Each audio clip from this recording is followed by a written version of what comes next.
and Jonathan's got his smile.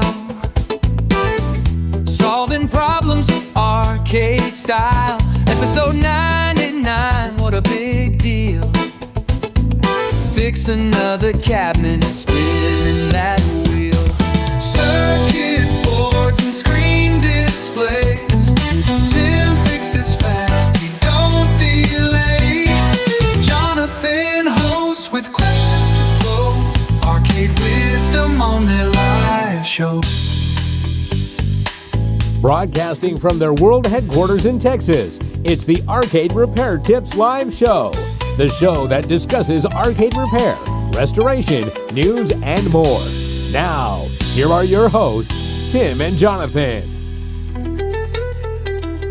Hello, everyone, and welcome to episode 99 of the Arcade Repair Tips Live Show for May 2025. My name is Jonathan Leung. I'm the producer, director, and editor here at the Arcade Repair Tips video series. And joining me today, as always, is Mr. Arcade Repair Tips himself, Tim Peterson. Tim, how are you doing? I'm all right, John. You got your hat on today. I do, and I've got my shirt. You got me. Okay. So I'm rocking all my stuff today. What'd you think about this month's intro?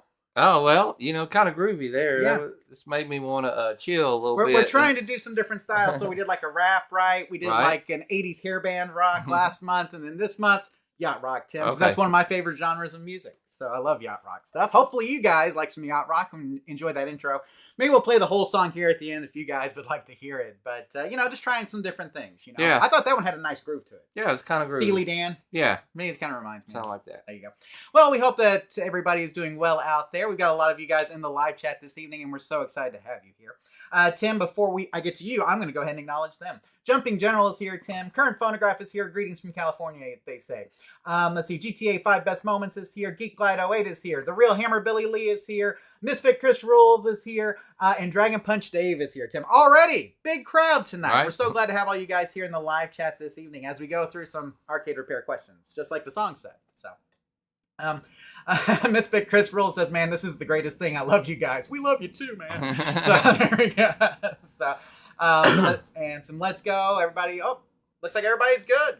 Cool. We're caught up. So, Tim, right. How are you? I'm doing good. This month, I think, kind of snuck up on me a little bit. It's early. It's the 1st of May.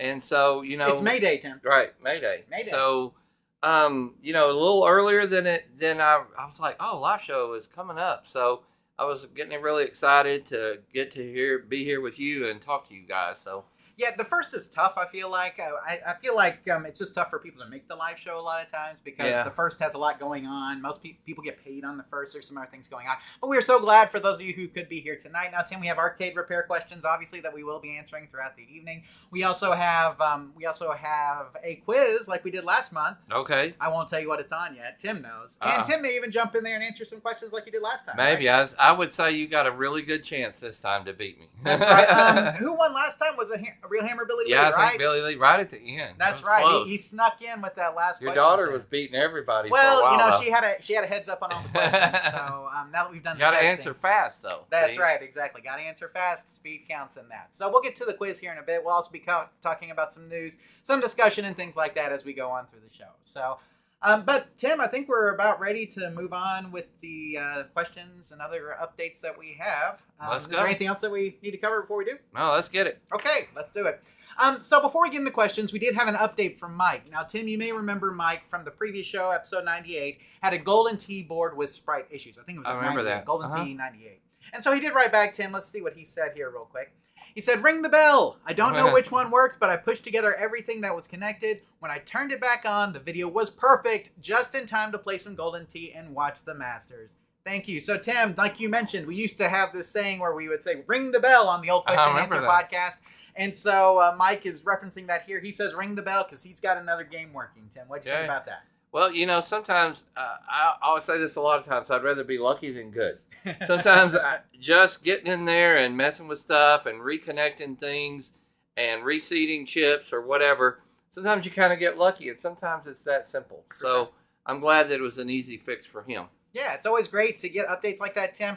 And, we don't always get updates, but when we do, I feel like I should put them on the show so you guys know. For sure. It's always good to get that and let you know that these are actual real people that are sending in the questions. We don't make them up. They're not AI like the song we played and nothing like that. They are real questions from real people. And so in Mike's case, he's able to get that Golden T98 up and running for the Masters, Tim. Did you watch any of the Masters? Are you a big golf fan? I didn't watch any of it. I kind of like to watch the Masters, but man, that's the last thing on my plate, Was it Rory won, right? Rory McIlroy, I think. Something like, I don't even know. If somebody in the live chat knows who won the Masters, let me know. I think it was Rory McIlroy. It's good to watch. I mean, it's fun to watch.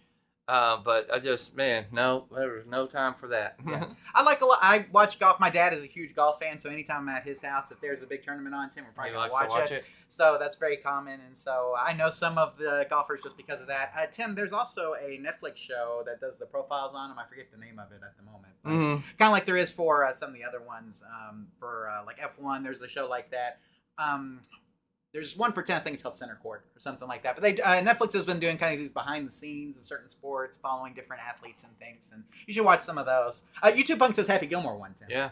So, I just want to win and have one of them big fat checks. Exactly. Big long checks. Well, just like on Happy Gilmore. Remember how he's collecting those in his car?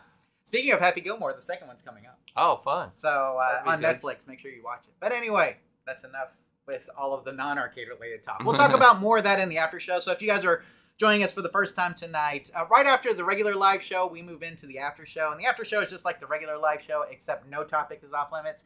Here in the regular live show, we like to focus just on arcade-related topics. We do get off topic sometimes, obviously, but we try our best. So we'll be talking sports and movies and TV shows in the after show if you guys want to talk about that. So just a reminder for those of you guys who may be new here. So, okay, Tim, let's move into some questions then. Okay. And the first one we have here is from Pete. And Pete writes, "Hello, hope you guys are doing well. I recently moved my Gorf machine, and my Gorf machine has been slow to get up and running. I did some repairs to the power board, general cleaning, and everything seemed okay, but now it won't play the first two missions. When I run the test mode, I get an E, which suggests that I may have a bad ROM or PROM. I was just wondering if you had any quick suggestions. Everything was working okay prior to the move, so it's likely that either there's now a bad connection or something had been damaged during transportation. Any guidance or pointers would be invaluable. Many thanks, Pete." So, Tim here, Pete did something that we don't recommend people doing, and that's moving games. Right. Now, we know that we have to move them sometimes, especially if you're physically moving locations to wherever you're going. And so, Pete moves his Gorf, Tim. Right. And it stops working. So he can't, for some reason, he's having a problem getting the first two missions, I think it said. And so the test mode is telling him that he's got an E error code for a bad ROM, bad PROM.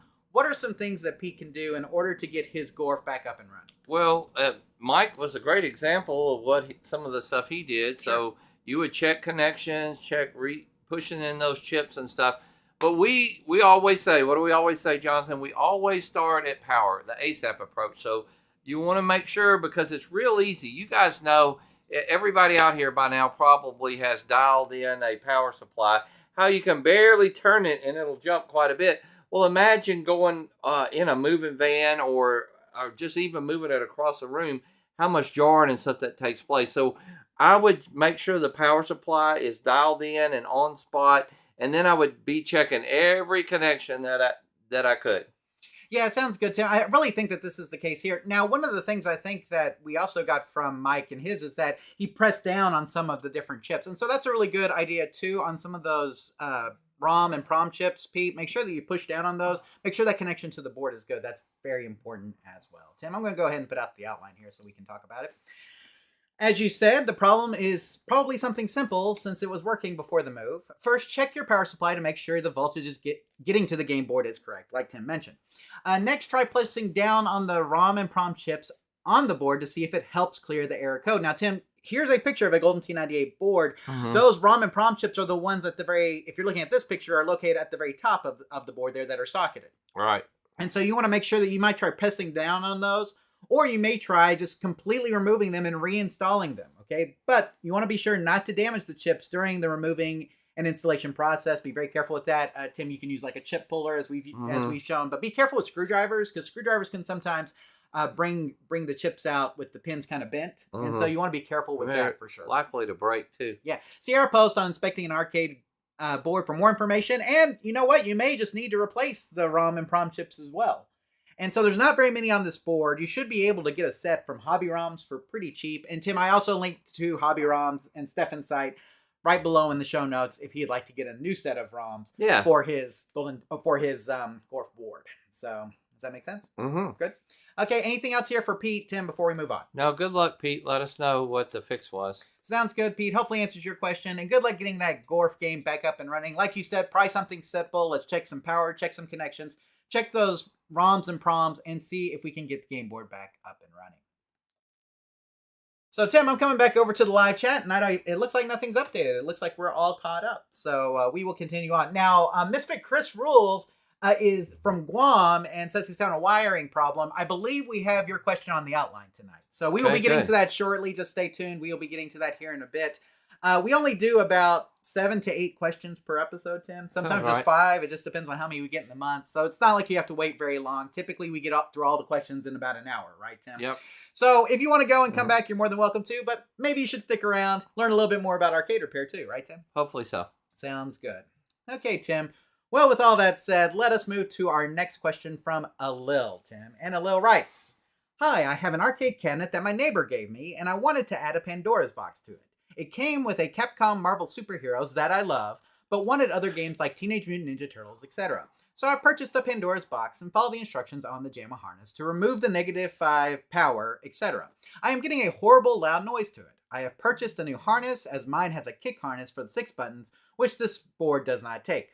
Before I destroy this cabinet, I wanted to know what the loud noise could be. Any recommendations on how to troubleshoot this? Thanks, Alil."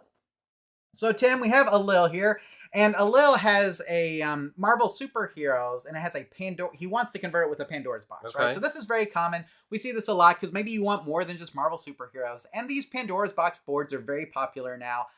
Tim, they used to be really cheap. With the tariffs now, they may not be so cheap, but they're still cheaper than usually getting like another CPS2 board, for instance. For sure. Those have gone up in price quite a bit.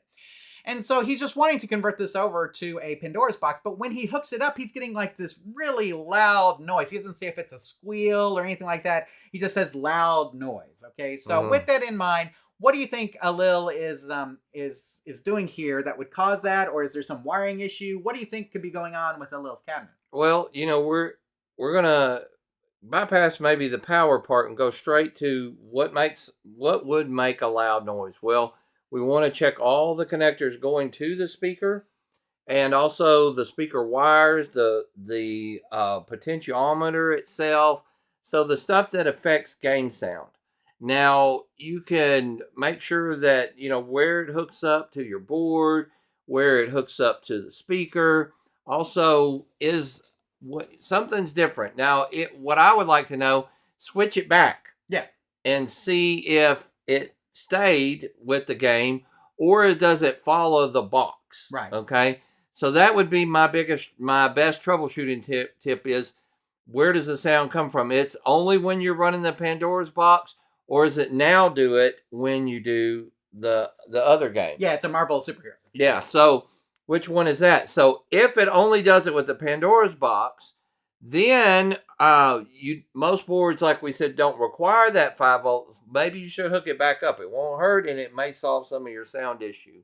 But that'd be my guess, is we need to know which one does a problem come. And you could have a bad board or something, or some bad chips or something on the board or whatever in the Pandora's box. But that's where I would really want to know, is the sound now following, or is it because after we plugged something, we pulled a wire, we did something went off? So something else about Pandora's box board, Sim, is they typically have 2 extra things on there. They have a VGA out port. Yes. So if you wanted to hook up like a regular monitor to see if you're getting a picture with that, you could. Sometimes they also have a headphone jack. So you could try hooking up like some headphones or speakers to the headphone jack. That's a great idea. To see if you're getting any kind of audio out of there, and see if you're still getting the loud noise. If you are, then it may be a problem with the board itself. Just thinking about that, Tim. That's not what I put on the slide, but just something we're talking about that we're talking about. That's really smart. So let me go ahead and put up the slide here, Tim, so we can talk about it.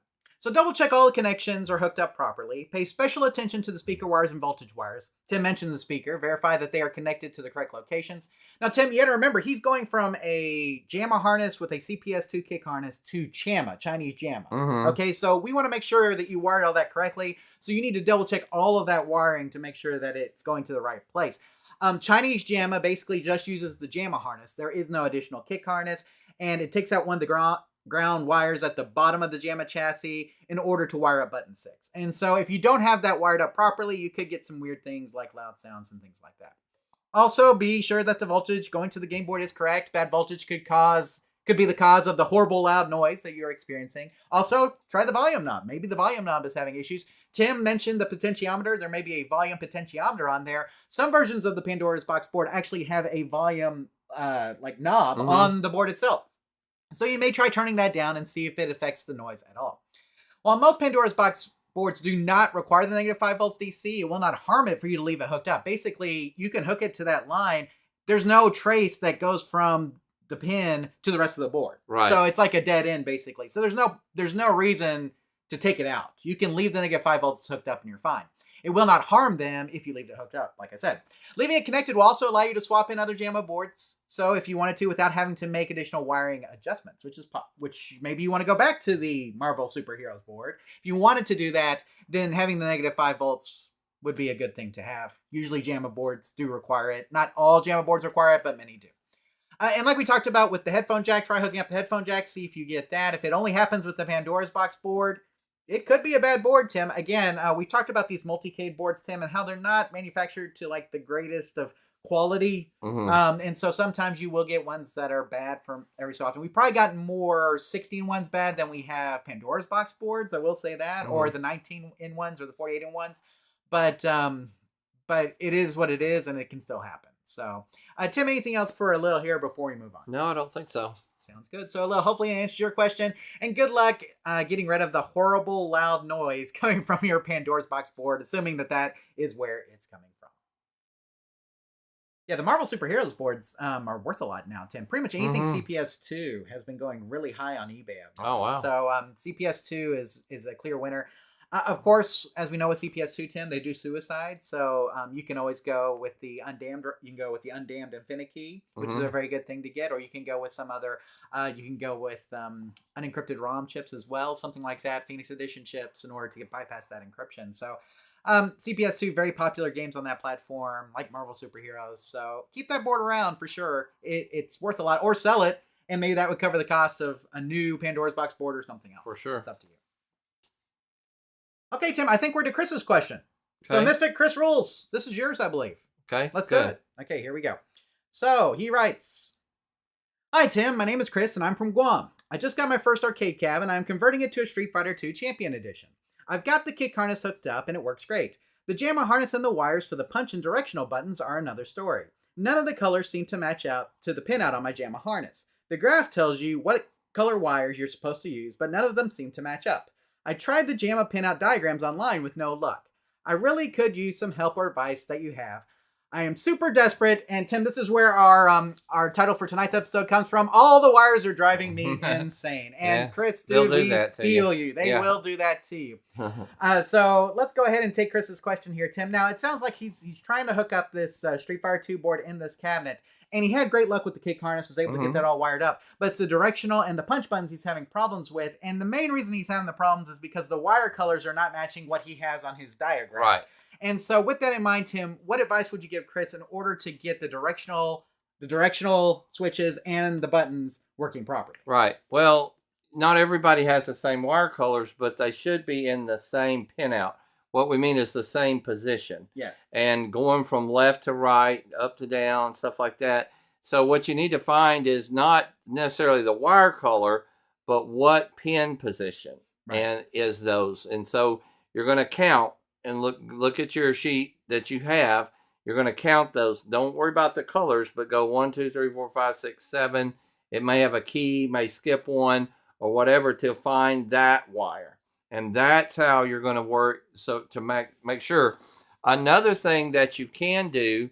It says he got the directional buttons working. Okay, well, good. So we're good there. So I think, Tim, though, the real important thing is where does the wire connect on the other end? Right. That's what you need to know, right? Yes. Is it connected to the right place?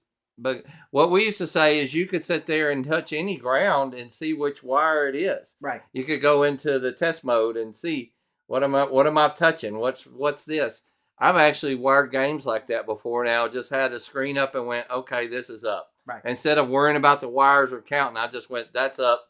There you go, and hooked it up But So yeah, here's what you can do. So if the wires are coming off of your JAMMA harness, what you can do is, like Tim said, you can find on there, okay, if we're hooking up our punch buttons now, okay, what is player 1 button 1?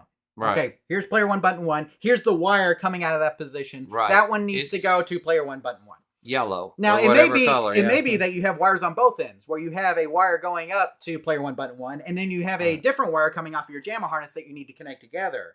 If that's the case, you'll need to trace it down. So like basically from player 1 button 1, take that wire, find where it goes, then on your JAMMA harness, okay, let's see what position that is. Player 1 button 1, there it is. It's going to be in like position like 18 or 19, I'm just guessing. Okay. And then you I would take don't that remember out, offhand. connect them together, and that would happen. So you can't go by wire colors because unfortunately not every JAMMA harness manufacturer, but many use their own proprietary colors. But this is why we highly recommend the Holland, because it is literally printed on there. Not stickers that's going to peel or fall off. It's literally printed on the thing which wire goes to and what. And it also uses the standard wire colors, which is very important as well. So, but unfortunately, if you buy one from Twisted Quarter, some other manufacturers, you may not get a JAMMA harness where the colors match. And that's okay, but it does make the job a little bit more difficult.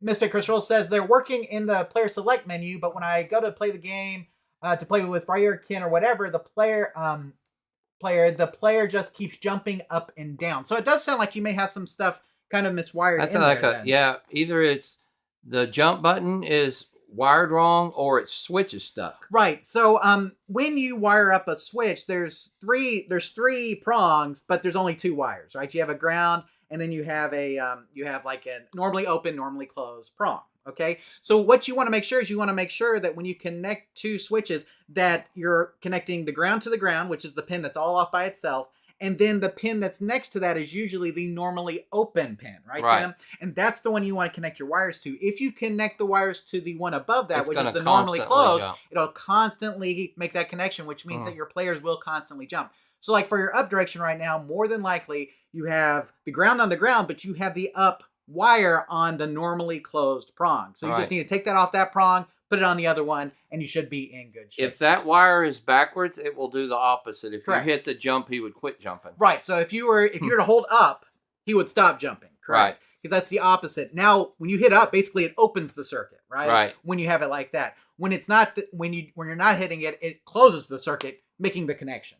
So in the little cherry switches, Tim, there's a toggle. Right? Yes. And the toggle determines whether it's normally open or normally closed. So the default state for a switch, here's normally open, here's normally closed. The default switch is this, okay, where it's connected to normally closed, and normally open down here is fine. When you press it, it switches the state. So now the connection is made to normally open, and normally closed is off by itself. And then when you let it go, boom, it goes back to normally closed.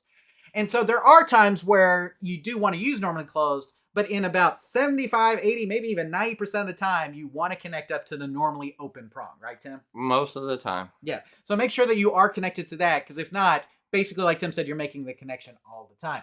He says, where do I ground the kick harness, Tim?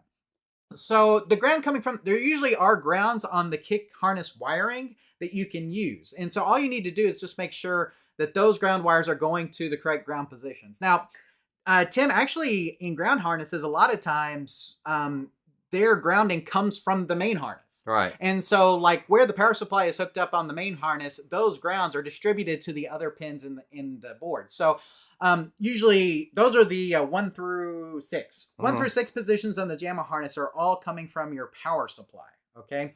And so those ones that are coming from your power supply basically provide the grounding for the other ground pins on your chassis. And so the grounds are at the bottom, or chassis, your JAMMA harness. So the pins that are at the end of your JAMMA harness are typically used for control panel grounds. Same with the kick harness. The grounds on the kick harness are typically used to ground the kick buttons, if that makes sense. You don't have to do that. You can use the grounds off of the main harness as well for the kick buttons. That doesn't harm anything. It just gives you extra grounds in case you need them. So he says, I daisy chained it in with the rest of the controls. Is that wrong? No. It should be fine. Perfect. It should work perfectly like that. That's the way I would do it. Yeah, exactly. No problem there. I would just run it right over the button that's closest, probably. Exactly. So yeah, you can continue to do that, and it should be working fine. I think in your email you said that the kick buttons were working fine. So more than likely, that means everything's fine with the kick buttons there. But the bigger issue is making sure that on the switches we have the ground, we connect the ground to the bottom prong, we connect to the normally open prong on the switch. for all of our directions, all of our buttons. If you do that, you should be in good shape. And you may need to trace down, like I said, from the switch.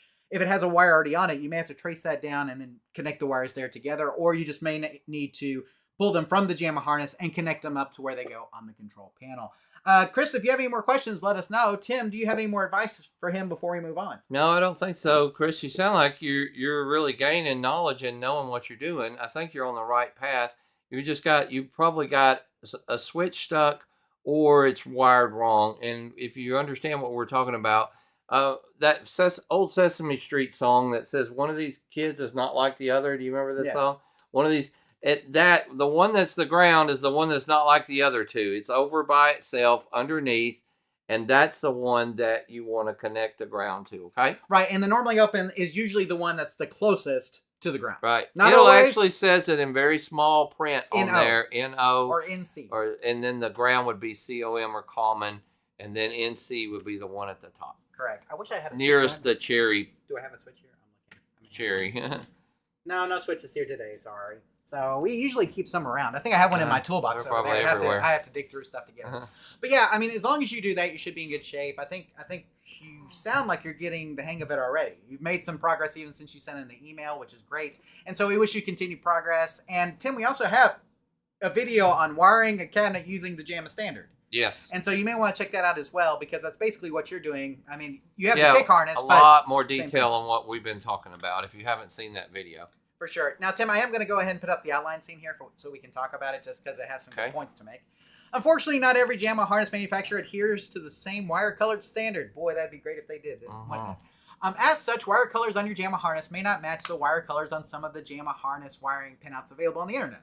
Your best bet is to actually trace the wires down to see where they go and hook them up accordingly. For example, take a wire and follow it to where it connects in the cabinet. If it's attached to the player 1 right direction switch, you would connect the other end of the wire to pin 21 in the JAMMA harness. Or vice versa, you take pin 21 in the JAMMA harness and connect it to the player 1 right direction switch. It just depends on kind of where your wiring is currently. And so it's just it's a long process sometimes to get everything wired up, but once you do, usually it all works fine. And so, it's just a matter of making sure that you're connecting every wire from the pinouts to the correct position in your cabinet.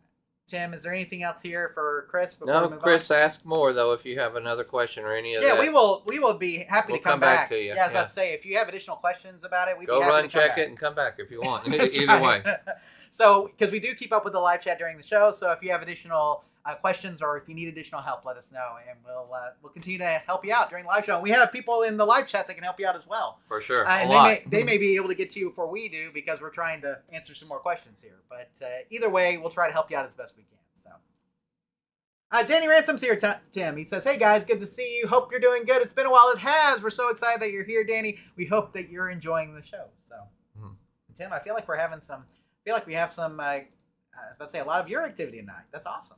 Yeah, we've got a lot of people here. Awesome. So, always excited, always fun. So, Tim, I think this is like the last single question. We are actually having quick question and answers tonight, which we kind of skipped the last couple of months. And so if you guys are fans of that, we will be doing that again. But Tim, this question is from Jumping General, who I think he was here earlier in the live chat. Did I say his name, Tim, when we were going through? I think so. Yes, he's here. So we already answered it, Tim. He put it on the Facebook page. His name is Jonathan. That's right. So let's go ahead and get to Jumping General's question here, since he's here in the live chat with us. And he says, the Sega Hang-On I just picked up sat in the storage shed building for the last 20 years. The game is playing well and the voltage is good on that old power supply. Should I keep playing it as is or change that power supply? I don't want to mess up the PCB. Thoughts?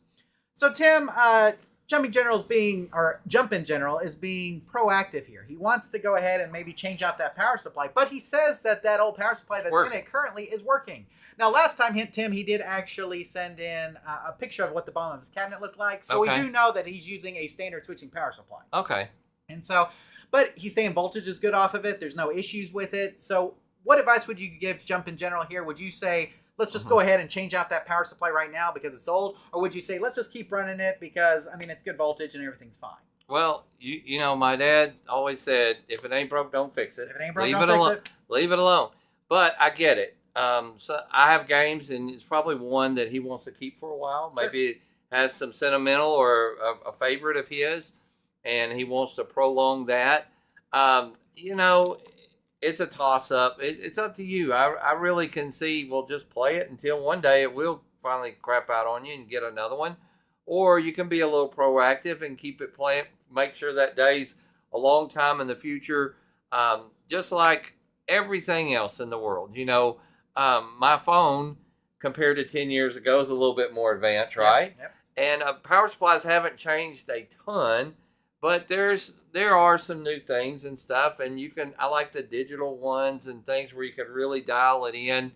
But for the most part, I mean, I don't get a new doorknob until it breaks. Yeah. Right? Or something, you know, like I'm just trying to think of something at your house, or we just recently replaced a dishwasher. I mean, it was 20-something years old, and if it was still working, I'd still have the same. Yep. It just got to where it wouldn't dry very good. So, having said that, you know, it's kind of up to you. I liked it. You know, think about when I worked for Chuck E. Cheese, my goal was to keep those games up and running for as long as they could. And they were running, you know, 16 hours a day and stuff. Well, and you had a parts budget too. Yes, and we had a parts budget. So, you know, at some point, I would look at it like, I would blow it out, keep it clean. Those prolong the life a long time. But I would listen. How's the fan sound? If it doesn't sound too good, won't be long. That thing will probably go out. I'm going to go ahead and change it before it goes out. So, you know, you might inspect it. If it's still pulling voltage and working just fine, I'd probably leave it alone. So here's the thing too. When these switching power supplies die, Tim, a lot of times they just die. Yeah. Which means they're not, but basically they just stop working. It's not like they give you over voltage, right, or anything like that. Or damage your board or right. something, which I think is what he was kind of worried right. about. And so with that in mind, if one day you turn it on and it's just not working, more than likely it died. Right. So it's very rare that you'd ever have a power supply. In fact, I think they have safety precautions built into the circuits to where it can't give more voltage unless you turn it up. Right. Okay, and so if you've got it set, if it's putting out good voltage now, I say run it till it dies. Run it till the wheels fall off, Tim, as we like to say here in Texas. So, but it's up to you, like Tim mentioned. Let's go ahead and put this up here, Tim. We'll talk about it a little bit more. But a car would be a good analogy. Yeah. If I see my tires are getting a little ball, I don't want to have a flat. Right. I will go ahead and replace them. So look at it. Is it looking worn? Is it, you know, is it sounding, you know, does it take a little bit or anything? But for the most part, if it's working, I probably leave it. Sounds good. So let's go ahead and put this up. I think this is what I replied back to him with. As long as the game is playing well and the power supply is sending the correct voltage to the game board, you should be able to continue using the old power supply without any issues. When switching power supplies stop working, they usually just stop outputting voltage, so damage to the PCB is rare. With that said, it's not a bad idea to replace the old power supply with a new one, especially if it's been more than 10 years old, if it's more than 10 plus years old, and you're worried about its longevity going forward. Good news is that they're not too expensive, $50 or less, maybe more with tariffs. So, you know, but even with tariffs, I think they're not going to be that pricey. So you can get you one usually pretty inexpensively. And if you go to our parts retailers like Holland Computers or like Arcade Shop or Twisted Quarter or any of those guys, then they will have power supplies available. Get them while you can. Yeah, get them while you can. That's what I would say too. So Jump in General hopefully answers your question. Tim, he did respond in the live chat here. He says, I'm just lucky to have found a working Sega Hang-On board. Sega stuff is complex. Yes, it is. Yeah, Sega is a 4-letter word, like Tim likes to say. So, it is. It's a 4-letter word for sure. Yeah, but you know, I was thinking of it. I would treat a power supply more like the battery on your car. Yeah. One day it's going to work just fine and everything. Then one morning you're going to get up and you're like, man. So, but I haven't said that. You usually have an indication on the battery, though. Yeah, when I got gave my daughter a car, first thing I was like, you know, that battery's about 4 years old. I'm going to go ahead and put it in. I don't mind my battery. I'll run it till the day it dies. But I didn't want her to do that, you know. So I wanted, when I gave her a car, I had a new battery in it, you know. And we tried everything. I think a sensor still went out on it, but I couldn't handle it. I didn't know about that. But you know, I put new belts and stuff on it. So it's up to you. Yeah, for sure. So Jump in General hopefully answered your question. And enjoy that Sega Hang-On as long as you can. And keep it working. As long as it's working, keep playing it. Have fun with it. And anybody in the live chat want to chip in, what would you do? There you go. We do a what would you do question to the live chat. Replace or what do you guys do? Are you that proactive? I would think that it's good to be. Right. There's nothing wrong with it, but then again, I don't know if you're wasting money or time or both. For sure. Tim, we got some live chat action in here. Chris wrote back and said he was going to swap the joysticks out today and try another joystick and see if it's a faulty joystick for the up issue. Okay. It could be a faulty switch, Probably too. a switch. So you can replace the switch on the joysticks a lot of times. They are removable, and so you could just remove that one switch and put a new one on, especially if the joystick is working well. If the joystick's working well, it may be worth just replacing the switch. If the joystick is not working well, replace the whole joystick. Danny writes, I am getting ready to build a Z-back Street Fighter 2 cabinet. Got everything I need, but the joysticks, what would be the best ones for you to use? So this is a personal preference. There's a lot of people who like the Sanwas or the Zippies, okay? For me, I like HAP 8-way competition joysticks. That's Those are my favorite. Yep. And sometimes Heavy Spring, if I can still get them. I know they haven't made the Heavy Spring in a while, but if you can still find somebody who has them, I like the Heavy Spring because, man, I don't know about you, but I beat up cabinets like nobody's business on joysticks, especially when I'm playing fighting games. So I like the Heavy Spring. You can replace the spring yourself. Even if you can't find the Heavy Spring versions anymore, you can put a Heavy Spring in there. I mean, it's just take the joystick top off, replace it with the Heavy Spring, put it on. But Suzo Hap used to sell ones with the Heavy Spring installed. I don't know if they still do. But HAP 8-way competition joysticks are my favorite. And the only reason why, Tim, is because that's what I've been playing with my entire life. So yeah, it's a preference, right? But Zippies and Sanwas, people love those things too. So I mean, it's to each their own, is what I would say.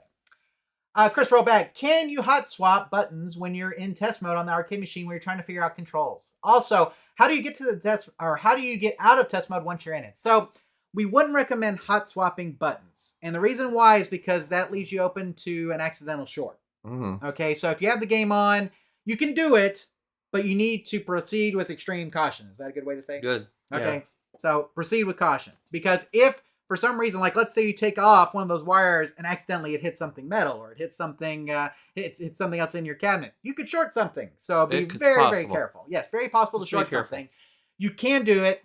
Extreme caution when doing it. As far as getting out of test mode, some games you can just flip the dip switch back and it'll take you right out of test mode. Others you have to turn off the cabinet and turn it back on. So you have to flip the dip switch, turn off the cabinet, turn it back on. Yeah, I can't remember with Street Fighter 2 which one it is. So it just depends on the somebody in the chat room probably. Yeah, I've got one over there. We could tell I could turn it on and probably figure it out here in about 5 minutes. But yeah, you have to, so it just depends on the game. Some have test mode buttons, you just hit them, they come in, and then you can exit the test mode, go back out. Some have a dip switch, you have to turn off the game, turn it back on. For dip switch ones, sometimes those dip switches will work immediately.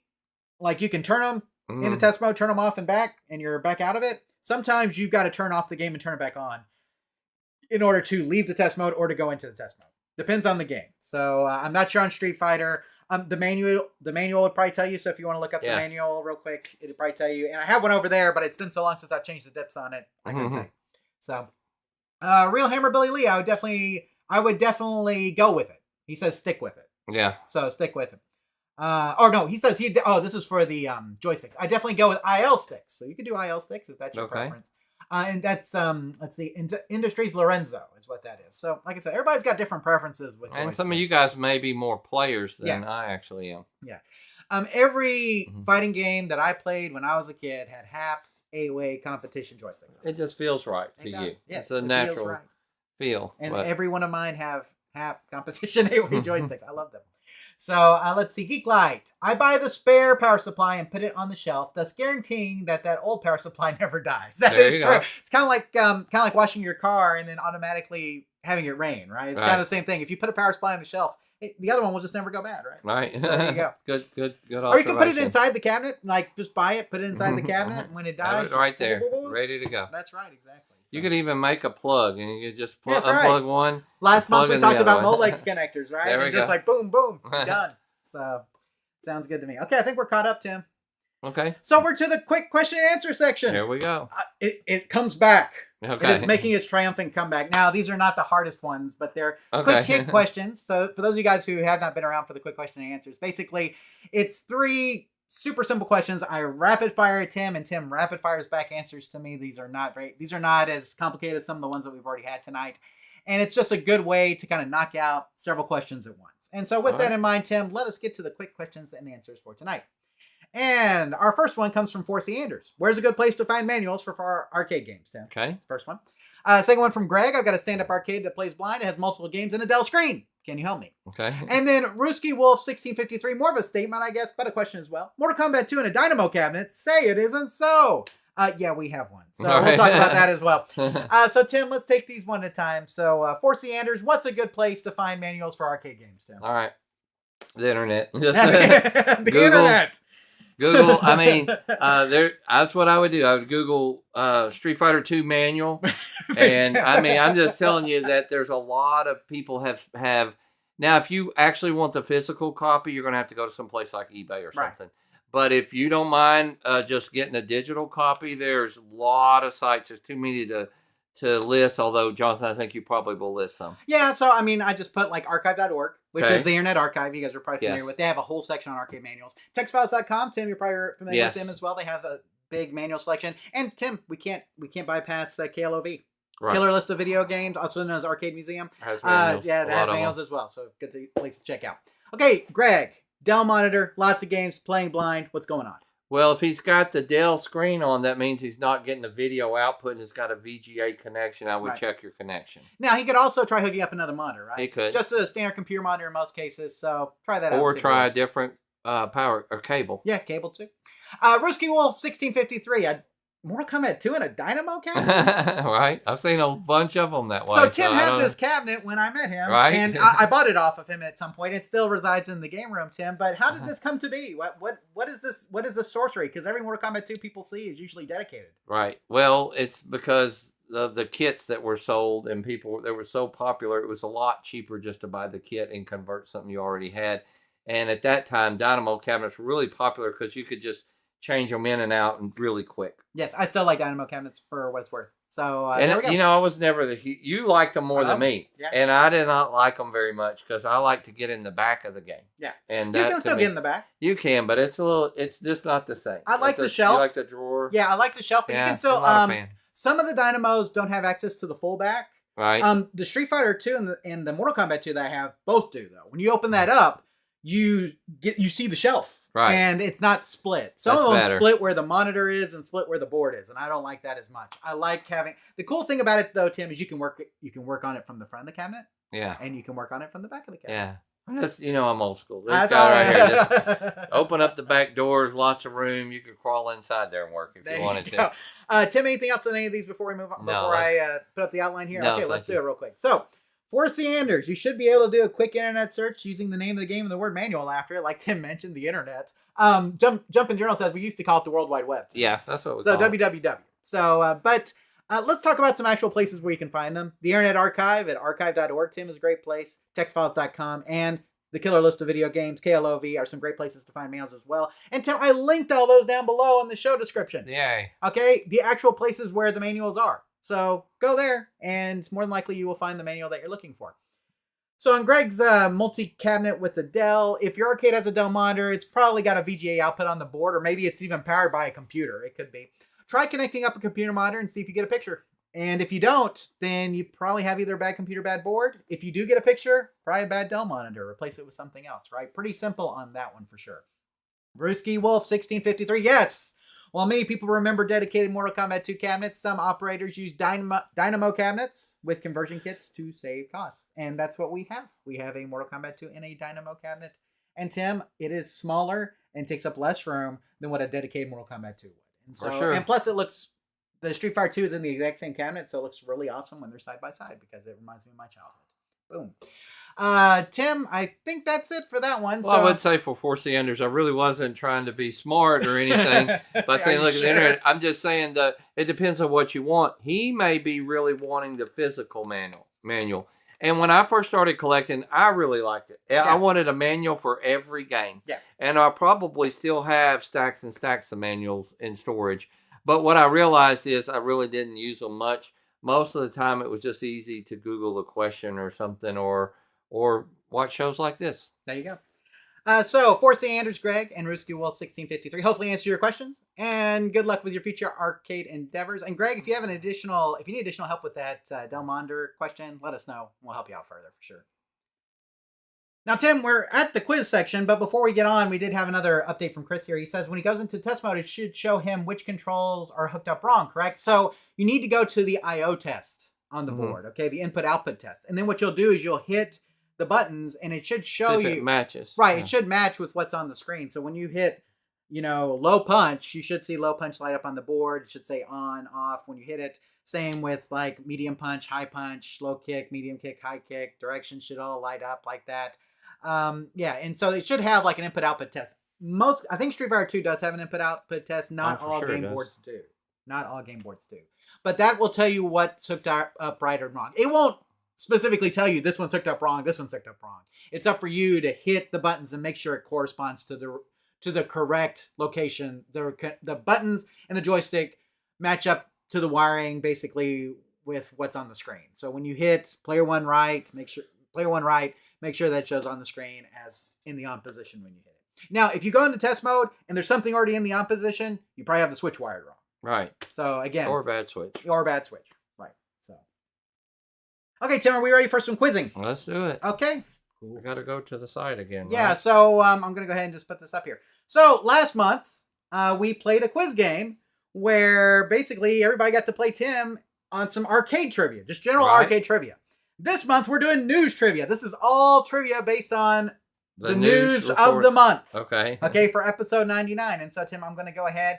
If you would like to play, if you're in the live chat, you can play live with us. Go to play.triviamaker.com, Tim. I'm going to go ahead and boot it up here so we can get that started. And I will go ahead and hit play, and I will show you what the code is. So play.triviamaker.com in your browser, maybe a separate browser window, if you will.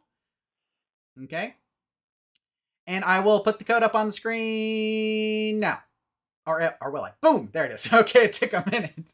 Okay, so we're about to play Arcade News Quiz 99 for our live show episode 99. If you'd like to play, go to play.triviamaker.com in your web browser and type in 832151.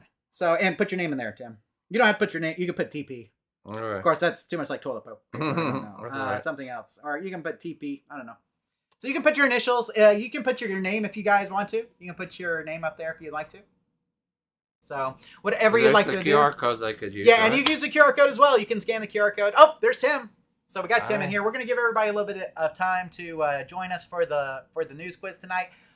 Tim, while we're doing that, we got some questions here. GTA 5 Best Moment says, are you guys going to the VCF Midwest 20 September 13th in Schaumburg, Illinois? Now, Tim, I've never even been to Illinois. I've been in my entire life. So lots of corn. Yeah, there you go. So, Real Hammer's here. Oh, you got competition, Tim. So, so probably not. Now, here's the thing about Tim is he's all over the place. Right. So there's a chance. Never know. But I'm not going at that week. We're not planning on it. Right. Yet. We got Geeklight here. Tim, he's here. So anybody else wants to play, you can play against Tim. Tim has not seen these questions. I have not. I am the one that did all the questions. So if you'd like to join us, play.triviamaker.com. This one could be embarrassing, actually. Yeah. Play.triviamaker.com. And enter the number 832151, or you can scan the QR code there as well and play on your phone or another device if you have it. We got 3 players. We'll wait a little bit longer if you guys want to jump in. Oh, jumpingeneral says, do you guys have experience repairing old EM pinball machines? So they're not super complex. The problem with old EMs is that there's just a lot of wiring that you have to follow. So it's just a matter of it's wiring. Switch somewhere. It's wires and switches, right? Yep. So there's either a stuck switch. There's something not wired correctly, and so it's more time than anything. Right. It's just a lot about tracing down. It's definitely not our forte. Yes. When I look at those, I understand how circuit boards and modern digital electronics work way better. It baffles me how those things worked at all. Yeah. So it's amazing. EMs are just amazing. We got another player. We do. We're up to 4. Is anybody else in the live chat going to join us? Is the question, Tim? Oh, come on! It's all in fun. It's all in fun until Tim wins. Yeah. Olivia the Ringer's not playing today, so that's right. She's not here. My daughter is not here, and she's not seen the questions ahead of time. So. Okay. So somebody's actually going to win tonight, right? So. But Real Hammer, Real Hammer still beat her out, even though he had the. So not only do you got to answer quick to get to more points. So there we go. Okay, anybody else going to join us? Any other takers, Tim? You want to put like a 15-second count on it? Yeah, we'll go 15 seconds. 15 seconds. If anybody's going to jump in real quick. Come on, jump in, guys. Let's see. I'll give him a little bit longer. Because it takes a minute. You have to put your name in or a name in. So yeah. Play.triviamaker.com. Enter code 832151 and then enter your name or initials. If you want to use your whatever your YouTube name is, that works really well. Yeah. Too. So last time the delay was not as bad as I thought. Okay. So when you watch it back? I watched it back and I was like, the delay's not terrible. Oh, Danny's in. Okay. Okay. I think we're gonna leave it there. Okay. If you're not in now, then you'll have to play along. You have to play along just by yourself and guess what the questions are. Now this is all news, all quiz stuff related to this past month. Okay. Okay. Related to the past month, Tim. Okay. Okay. So, ready? First question. A recent article from Time Extension talked about the only known working installation of a rare 6-player Laserdisc-based rail shooting arcade game. What is the name of this game? Okay, I'll read it again. A recent article from Time Extension talked about the only known working installation of a rare 6-player Laserdisc-based rail shooting arcade game. What is the name of the game? Now, something we should say for those of you guys who are playing, make sure that you follow your browser window and not the YouTube video because there may be a delay. So when it starts counting down, that's when you need to be ready to go. Okay, answer it when you see it count down and you see the answers on your screen. Do not follow the YouTube video. There may be a delay. Okay, Tim, are we ready? Ready. Here we go. Boom. 3. Again, there may be a delay between you guys and here.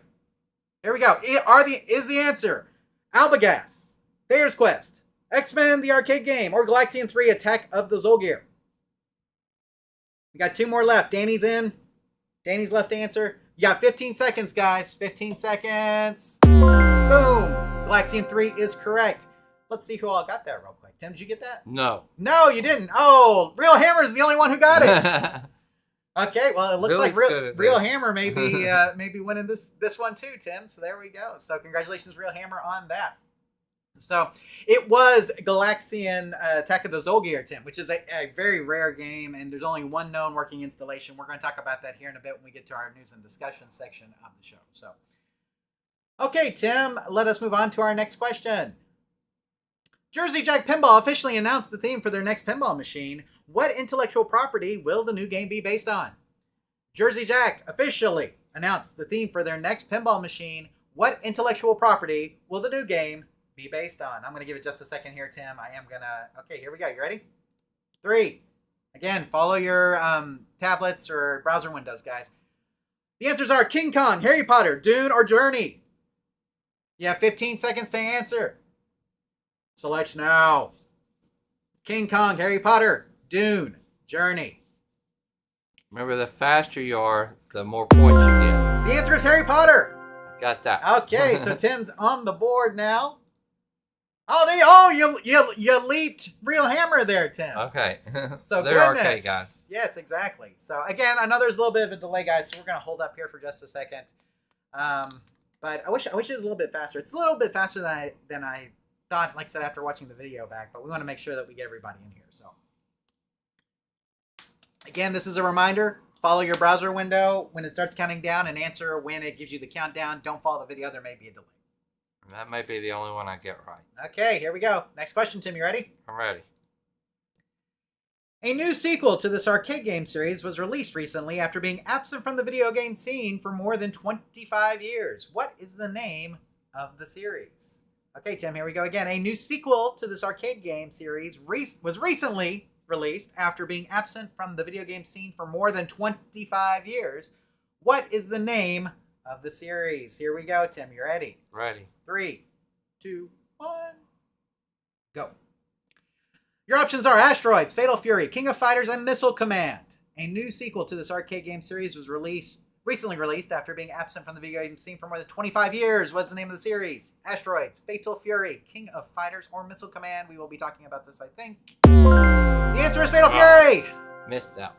So, somebody said Asteroids there. So, Asteroids. Nope, not Asteroids. Fatal Fury, Tim. A new Fatal Fury game came out. So, and the last one came out in 99. Oh, So wow. there you go. Oh man, we had a lot of movement there. A lot of people got that one right. We got so Danny got on the board. Narzi, is that Narcis? Narcis F also got on the board, and of course, Real Hammer is now in the lead. He took the lead from you, Tim. He did. Sorry. Okay. Mike is like, I should have joined. So far, I have them all right. Mike, you got to get in, man. So you got to get in. I'm telling you, it's fun. Now, Tim, I'll tell you after the quiz. I'll tell you what next month's is going to be. Okay. But we'll get there in a second. Okay, here we go. Next question. In a recent Event Hubs article, the director of this arcade game was inspired by an electromechanical arcade machine where you did karate chops to break bricks. In a recent Event Hubs article, the director of this arcade game was inspired by an electromechanical arcade machine where you did karate chops to break bricks. Okay, are we ready? 3, 2, 1, go. The answers are Yi Are Kung Fu, Street Smart, Street Fighter, or Karate Champ. Which one was inspired by an electromechanical arcade machine where you did karate chops to break bricks? Yi Are Kung Fu, Street Smart, Street Fighter, or Karate Champ? 3 seconds, 2 seconds, 1 second. Street Fighter is correct. So I know that one's a tough one, isn't it? It was. Okay, I'm telling you. That's not what I remembered. Yeah, well, that's what the article said. It did. That's what we're going by here, Tim. Okay. So, Real Hammer Billy Lee, It's it looks like pulling he's pulling away from everybody else. And We're it looks all like missing him. I was about to say, it looks like he's the only one that got that one right. Should I get a round of applause for him? Here we go. So there we go. We haven't won yet. We still got a little bit to go, but Real Hammer Billy Lee has an established lead, I would say. Chris said Karate Champ. No, the answer is Street Fighter, and you can go back to the Event Hubs article. Karate Champ too. Yeah, you can go back to the Event Hubs article and you can see Street Fighter. It's very interesting. I would never thought Street Fighter either. So, okay, next question, Tim. Sega almost sued Atari over a Jaguar game released in 1994 that was a terrible clone of Virtua Fighter, but ultimately decided against it. What was the name of the game? Sega almost sued Atari over a Jaguar game released in 1994 that was a terrible clone of Virtua Fighter, but ultimately decided against it. What was the name of the game? And here we go. 3, 2, 1, go. Was the game Tekken, Fight for Life, Ultra Vortec, or Kasumi Ninja? Tekken, Fight for Life, Ultra Vortec, or Kasumi Ninja? Put those answers in. We got about 3 seconds, 2 seconds, 1 second, and done. The answer is Fight for Life. Oh, and Tim got it. Look at that, Tim. Okay, let's see what we got here. Oh, but Real Hammer Billy Lee got it too, Tim. Yeah, there is no movement in the standings. Billy needs to be on Jeopardy. Real Hammer Billy Lee is definitely still in the lead. Now, you're close. You're close. You can take him. I think you can take him here. So we got some time. But he got that one right too, Tim. So okay. You got to play in. Real Hammer Billy Lee says in the bonus rounds of Street Fighter 1, you do the karate chop. Oh. If you've not played Street Fighter 1. Yeah. That's where that came from. That's true. So there you go. Okay, continuing on here, Tim. Now we have 10 questions. I'm not sure which question we're on. It doesn't Probably show, about 6. Yeah, maybe. A trailer was recently released for the third movie in the Tron series, which comes out later this year. What is the title of this movie? A trailer was recently released for the third movie in the Tron series, which comes out later this year, Tim. What is the title of this movie? Are we ready? Here we go. 3, 2, 1, go! Is the title Tron Ares, Tron Phobos, Tron Hera, or Tron Legacy? Okay, coming out later this year, what is the third movie in the Tron series going to be? Is it Tron Ares, Tron Phobos, Tron Hera, or Tron Legacy? And 2, 1. Tron Ares is correct. So, and he got it right. Okay, let's see what we got here, Tim. Oh, Real Hammer got it right too, though, Tim. No movement in the standings for this question. But you're still hanging in there. And you can still get this. So I think we're still there. Chris said Tron Legacy. Tron Legacy is the second movie, right, which has already come out. And so that's why I'm like, I know it's not Legacy. It has to be something else. Dragon Punch Dave said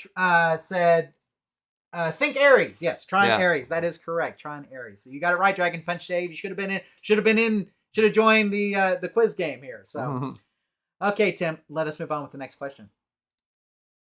A recent article on the Tom's Hardware website featured this California-based retailer that has been selling Atari parts and accessories for 41 years. And I didn't put this, but name the name of the retailer, right? That's what we want here. Okay. A recent article on the Tom's Hardware website featured this California-based retailer that has been selling Atari parts and accessories for 41 years. Here we go, Tim. 3, 2, 1, go! The answers are Best Electronics, Arcade Shop, Atari Age, or Suzo Hap. Which California-based retailer has been selling Atari parts and accessories for 41 years? Best Electronics, Arcade Shop, Atari Age, or Suzo Hap? Get those answers in. We got about 2 seconds. 1 second and done. I hit Best the wrong Electronics key. is correct.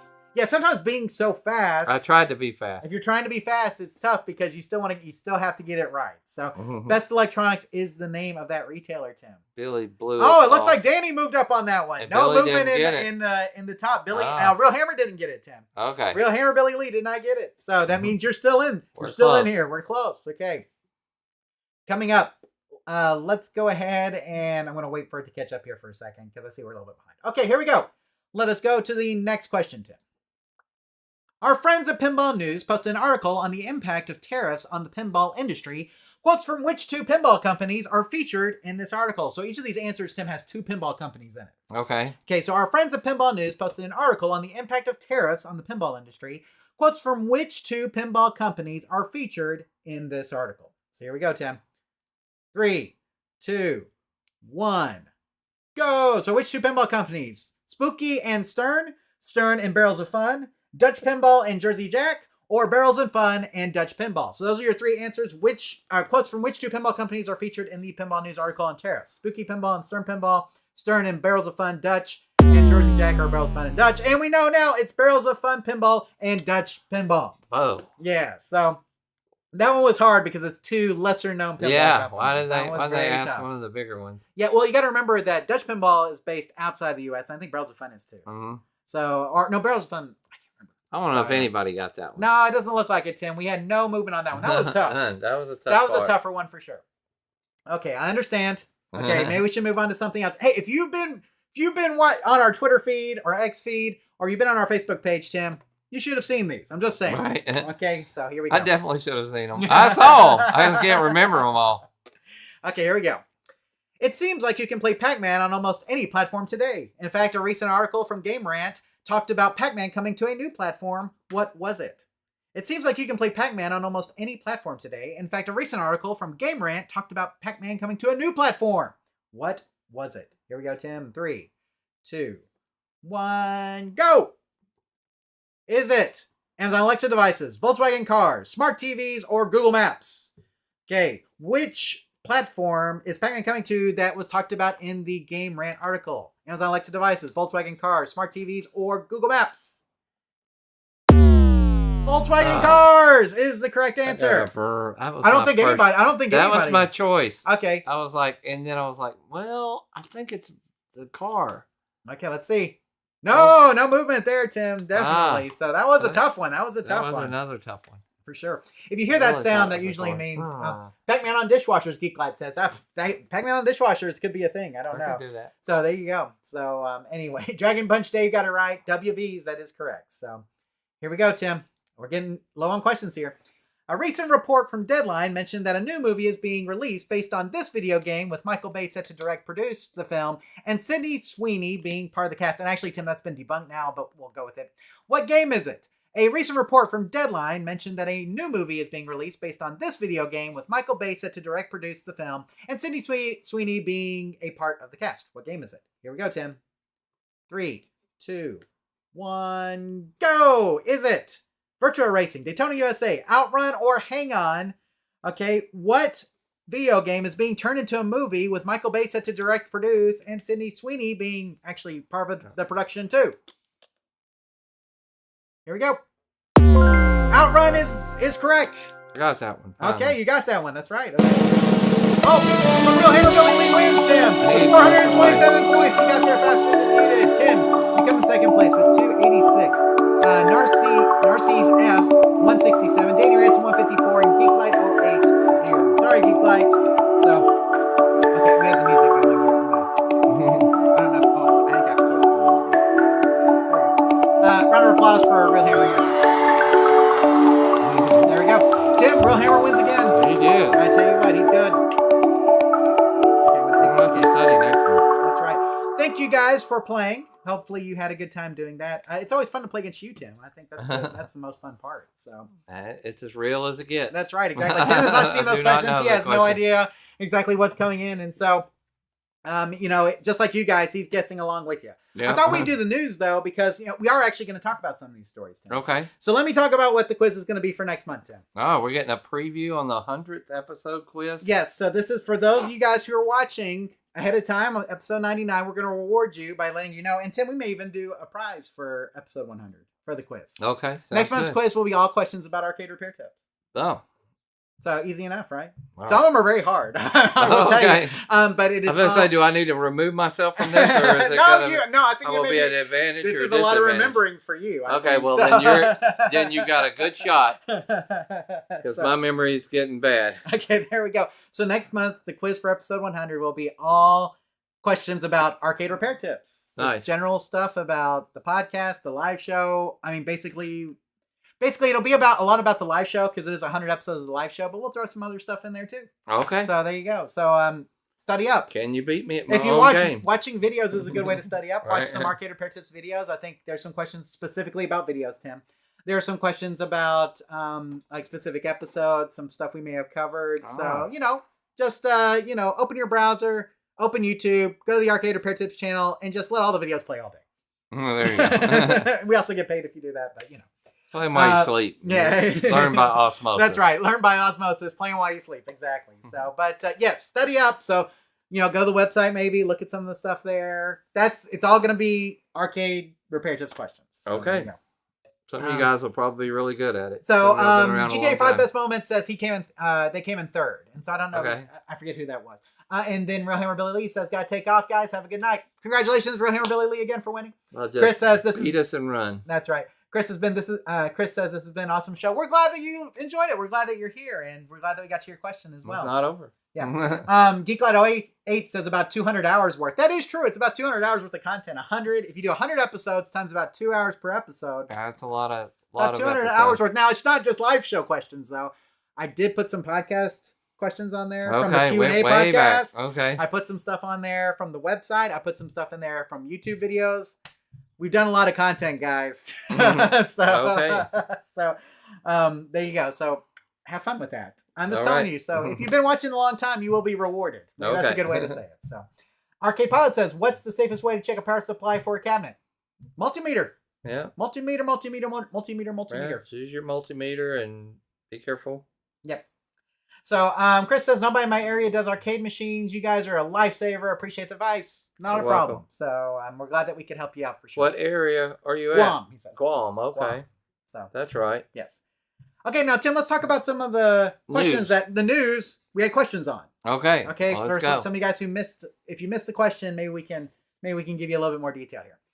Tim, the first one was from Tom Software. we actually had a question on this. U.S. Atari parts store is still open after 41 years. Has spent over $100,000 plus designing new parts. Last original Atari hardware launched 32 years ago, and this is from Tom's Hardware, Tim.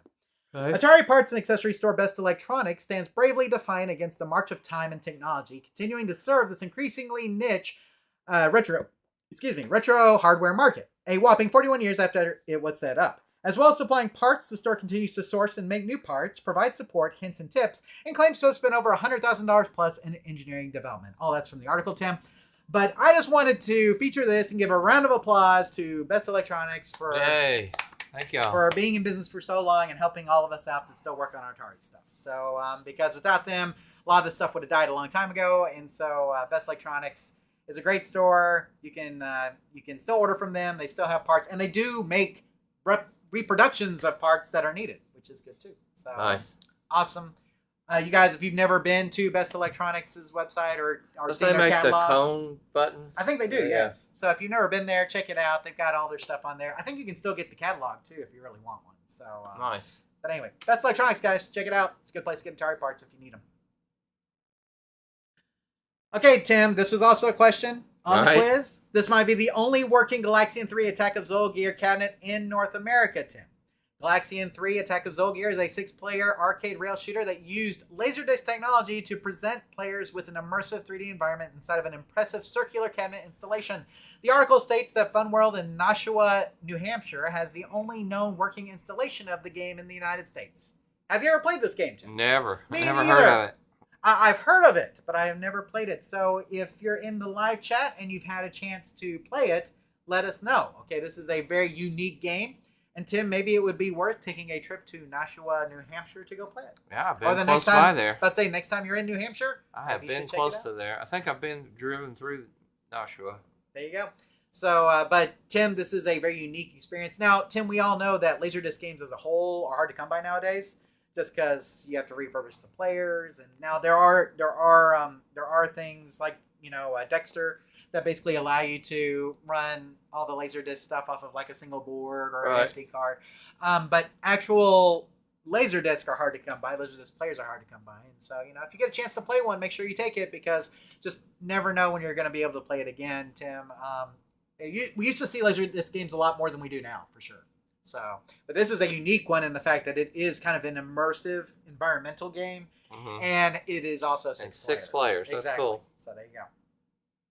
You don't see very many 6-player gun games. That's true. Tariffs where now? From Pinball News, Tim. This is also on our quiz. Pinball News has an article out discussing the impact of U.S. import tariffs on the pinball industry. Manufacturers like Barrels of Fun are striving to maintain current pricing, but acknowledge that future price adjustments may be necessary due to these tariffs. This piece also highlights how tariffs have led to an increased cost for parts suppliers, such as Mouser Electronics, Tim, which we use a lot, which have raised prices on components and like capacitors and resistors, affecting both new and classic arcade repair. Now, Tim, let's talk about this for a second, because this doesn't just affect pinball, it affects repair too. So if you're in the repair industry and you're ordering replacement parts, you're probably going to pay a little bit more. Okay, just because of the tariffs. A lot of the stuff that we get, Tim, is made in China. Sure. And so with that in mind, if you're looking for replacement parts, we mentioned power supplies earlier when we were talking about Jumpin' General's question. More than likely, you are going to be paying a little bit more until this whole tariff thing is settled. So just keep that in mind as you're doing it. Now, if you're a person who actually goes and repairs games for a living, you need to inform your customers about that as well, that they will be paying more for repairs going forward. Not your fault, obviously, but that the tariffs are affecting all of this stuff. Tim, we're really good friends with Craig Hassel, who runs Fun out of Mesquite, which is a pinball retailer. So he retails new pinball machines, but he also sells pool tables. And did you see what he posted on his Facebook page? Yeah. So he put a post up there on his Facebook page. They sell billiard tables and things, and he was saying that pool cues that used to retail for what, $200, $300 are now $500. Wow. At wholesale.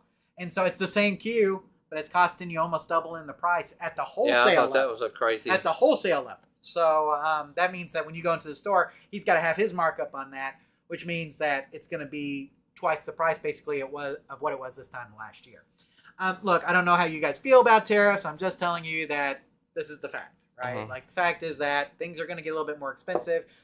Me and Tim, I think in the after shows, have been saying that we're hoping this only lasts for a temporary period, and I think we're all in that boat. And so hopefully this will be a temporary thing where maybe 6 months or so, these tariffs will ease off. But for now, if you do need parts, or if you want to buy a new pinball machine or a pool cue or something else for your game room, you may start paying more to purchase those items. So if you can hold off, maybe worth holding off until after the tariff mess is sorted. If not, if you need it now, you're going to probably pay for it, but that's okay. I mean, it is what it is. Yeah. So, hopefully we'll get all this sorted at some point, but just keep in mind that prices will increase. So if you are doing repairs for people, make sure you inform your customers that parts are more expensive and they take longer to get here, I feel like. So, so you will be waiting a little bit. Again, just kind of a statement of fact, nothing more than that. You can feel how you feel about tariffs, but for now, there is at least going to be a price increase across the board on a lot of repair parts, a lot of new parts. And so if you go to buy a new pinball machine, new arcade game, replacement parts for pinball machines, arcade games, you're going to be paying more upfront for those items. So,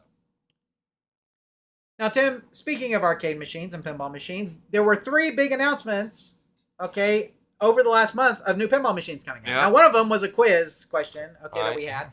That was the Jersey Jack Harry Potter. Now, the thing about Jersey Jack, Tim, is they have not shown anything except basically letting you know that there is a Yes, Harry Potter Potter. machine coming.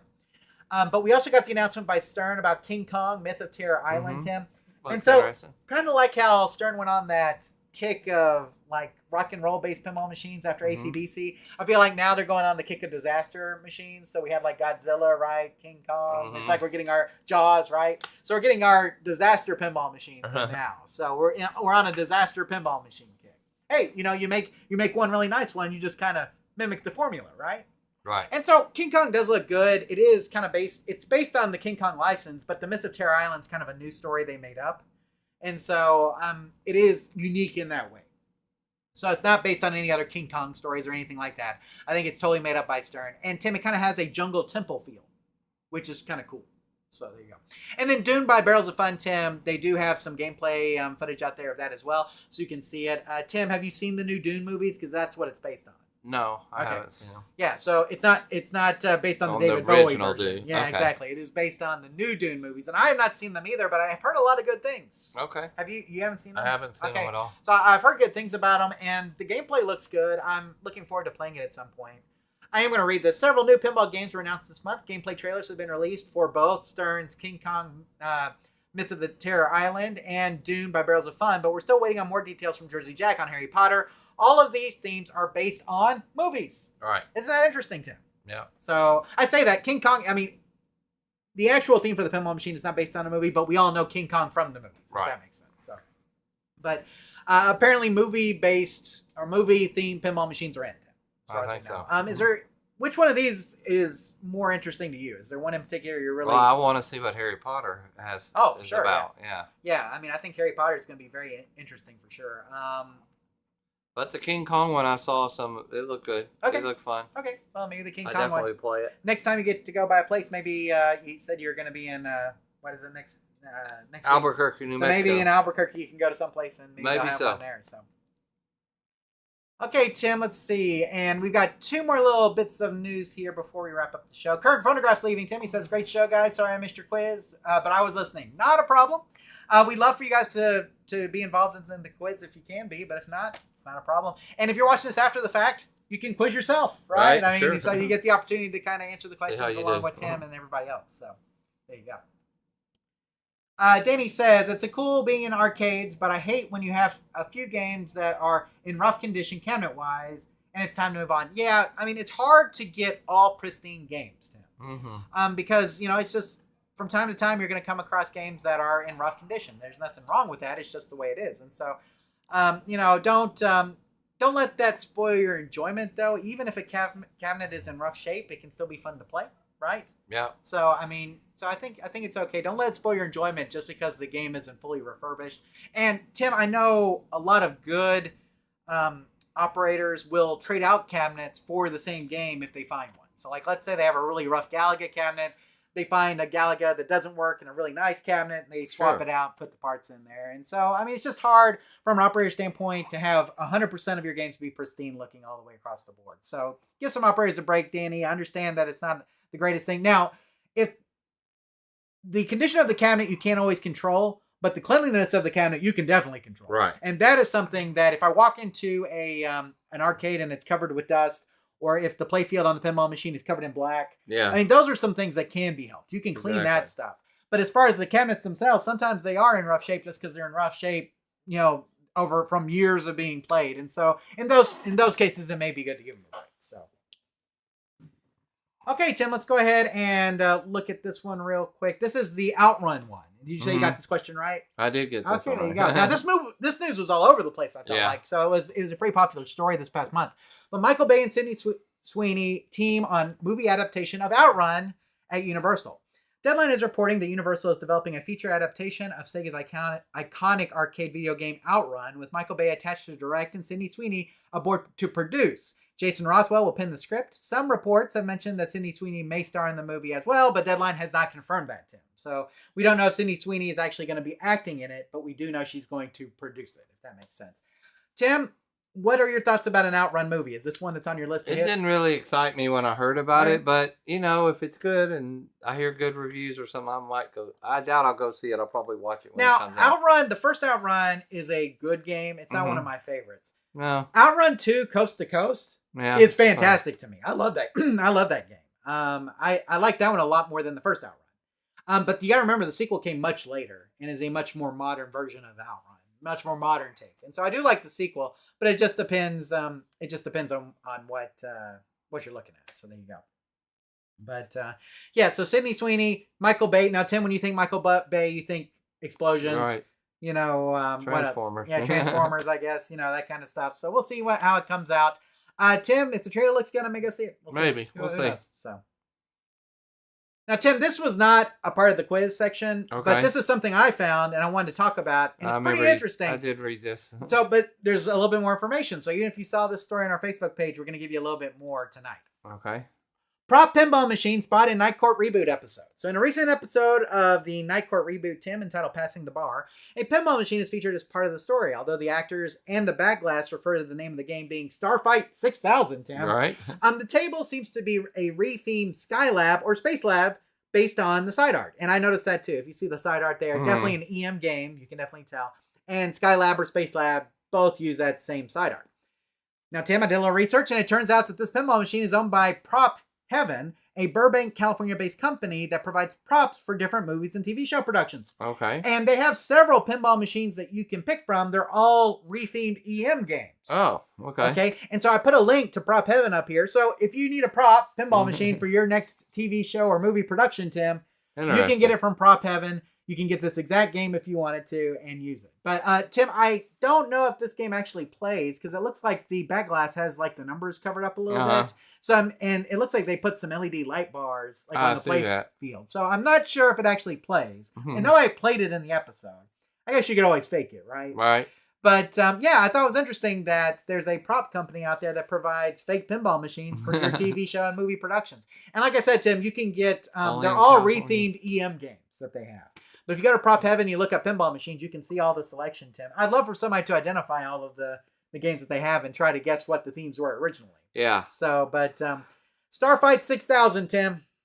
Or, as we know, it's Skylab or Space Lab. So, there you go. But I thought it was very interesting. Like I said, I did a little bit of extra digging on this one for the live show. And so, if you want to get that for your next production, you can. Of course, you know, Tim, you can just also own a pinball machine and just put it out there as well. For sure. There we go. So, fun stuff there. Hopefully, you guys... Tim, I actually like the Night Court reboot. I've been watching it. It's funny. It's lighthearted. So, I think it's on Peacock if you want to watch it. So, if you have Peacock, you can see the streaming version of it. It's an NBC show. It's pretty decent. So, if you're a fan of the original, this one is very lighthearted. It's even more lighthearted than the original. And they got a lot of the same some of the same people from the original as well. So Dan is back from the original. He's one of the main returning characters. But they also brought Roz back, who was the bailiff, and some other people as well. So good stuff. Couldn't bring Harry Anderson back. Obviously, Tim, he's passed away now. Right.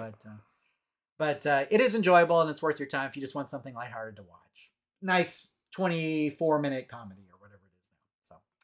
Tim, before let's go ahead and wrap it up here. Before we get too much into this, I do just want to reiterate the change that we made recently here. We mentioned this on the last live show, but we'll mention it here again, that we have changed audio podcast host. We have changed from hosting our podcast, the audio podcast on Anchor FM, which is now Spotify, and we moved to Spreaker due to a recent policy changes. The podcast will continue to be available on Spotify, but the host is now Spreaker. And this change basically allows us to place ads on the audio content, which helps us cover the cost of our website, equipment, and other expenses. So you do have ads there on the audio content. I know a lot of you guys are probably not happy about that, but it helps us out, guys. We appreciate it. We could give you a subscription-based thing where like you don't have any ads, but you have to pay like a monthly fee. But I think most people would rather just tolerate the ads. Yeah. What about you, Tim? Most of the time. We've never really made our content. We've never put content behind like an internet paywall. We've had DVD content that's exclusive to DVDs, but we've never done like internet paywall content. And so we're trying to avoid that if we can, and ads are the best way to do that. So, Tim, we've made a pretty good amount on Spreaker so far. So thank you guys for listening to the podcast there. It does help us out for sure. And Tim, this is your last chance. Your last chance to help us celebrate our 100th live show episode. You can help us celebrate our upcoming 100th episode of the live show by saying congratulations in one of the following ways, Tim. Send us an email at questions@arcaderepairtips.com, questions@arcaderepairtips.com. You can upload a video to YouTube and send us a link saying congratulations on 100 episodes of the live show. You can send us a text or a voicemail to 972-827-8477 or 972-8-AR-TIPS. It's the same number. And you can just say, hey, Tim and Jonathan, congratulations on 100 episodes and all that kind of stuff. Now, if you want to, you can make sure that you mention your YouTube channel, your website, or whatever else you'd like to promote. And Tim, here's a nice little script you can use. This is David from Exquisite Arcades congratulating Tim and Jonathan on 100 episodes of the live show. Boom! Done. Right? This is your last chance. I'll be gathering all of these up probably a week before the live show. You okay? Yeah. Okay. But a week before the live show, episode 100. And so if you want to help us celebrate, get those in. We will play all the ones we receive as long as they're appropriate, Tim. and so make sure you send those in and we can do that. Okay, guys, let's go ahead and talk about how you can contact us. We have our contact information. The best way is via email at questions@arcaderepairtips.com, questions@arcaderepairtips.com. If you put live show in the subject line, you will get it mentioned on the show. Again, probably the best way to get in contact with us is questions@arcaderepairtips.com. Send us an email, and we'll get back to you when we can. We also have our YouTube page at youtube.arcaderepairtips.com. Now, those of you guys who are watching this on YouTube, you know that, but there may be people listening to this on the audio podcast and want to know where they can find the video version of this episode. Well, just go to youtube.arcaderepairtips.com and look up episode 99. And as some of you guys know, if you leave a comment on this live show, we will get to it on the next episode. So, which is episode 100, Tim, like we talked about. So, comments from the last live show will always be covered on the next episode. So youtube.arcaderepairtips.com. Check out all of our video content there. And Tim, if you want to study for the quiz, it's a good place to go as well. We have our podcast feed our audio podcast feed. It contains our live show audio, interviews, question answer podcast, etc. You can find that on iTunes at itunes.arcaderepairtips.com. You can find it on Spotify at spotify.arcaderepairtips.com, or you can find it on Audible at audible.arcaderepairtips.com. And Tim, you can leave a review on all three of those and hopefully telling us how great a job we are doing. And Tim, I looked at our iTunes reviews recently. Guess how many we have? 49. Okay. 49. I need somebody to be number 50. Yeah, Who's going to be number 50? Just one iTunes review, please. Just one. Just need one iTunes review to get to 50. So hopefully somebody out there will hear this. We'll leave the one review, Tim, and we'll be at 50 iTunes reviews. So I'd love that. But if you want to, leave us a review on Spotify as well. Spotify.arcaderepairtips.com. Audible at audible.arcaderepairtips.com, or on iTunes at itunes.arcaderepairtips.com. Or, man, if you search Arcade Repair Tips on any podcast platform, you will probably find the show. So I use Pocket Cast, Tim. That's my app of choice, but whatever you use, find it. And if you can rate us there if you will. And then, Tim, we have our social media pages, and we want to thank Mark for all of his contributions there.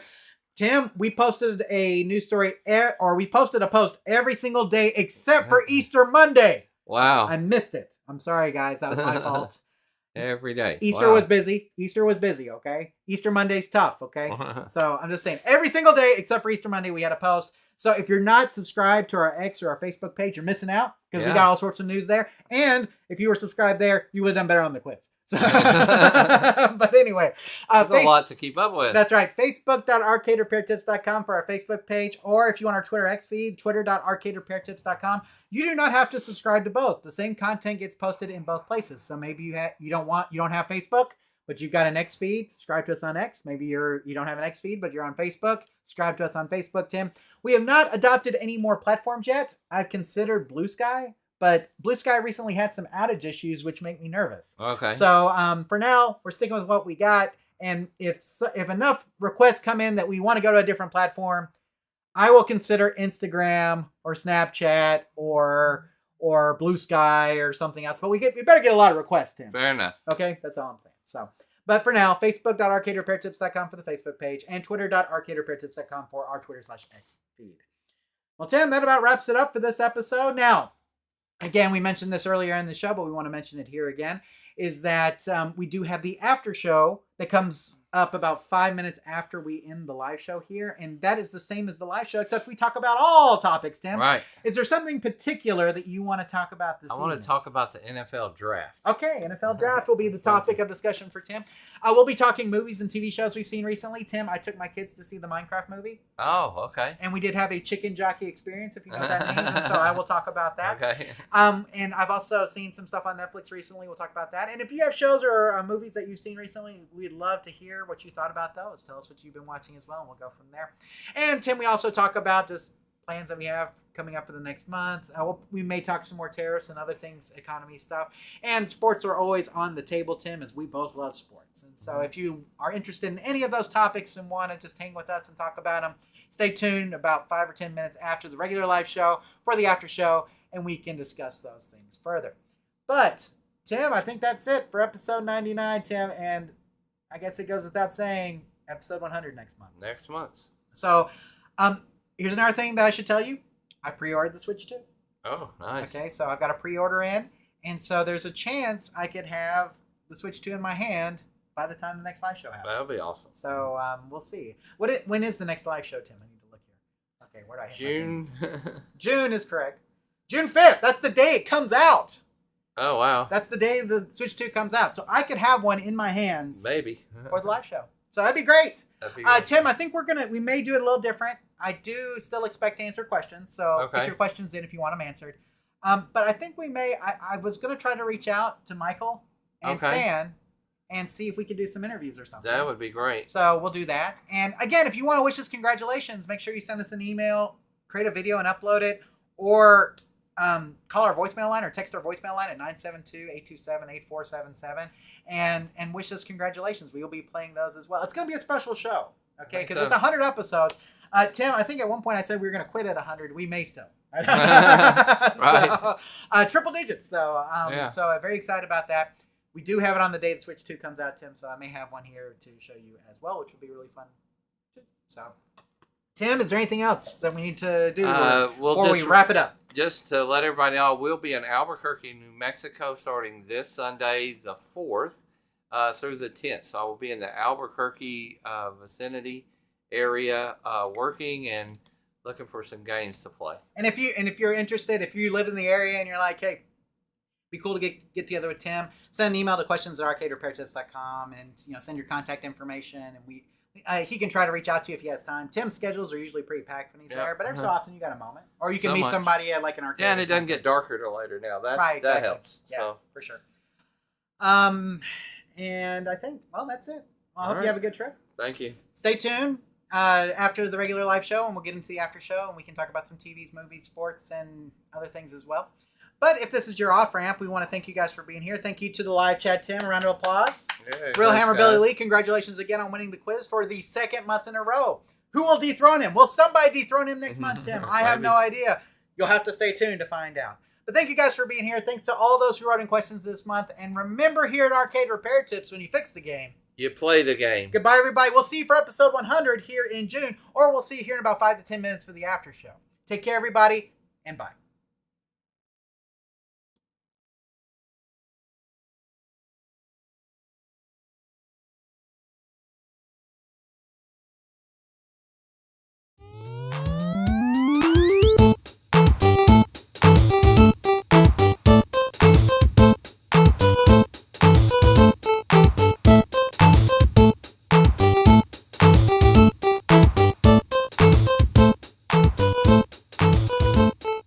Thank you for watching this episode of the Arcade Repair Tips live show.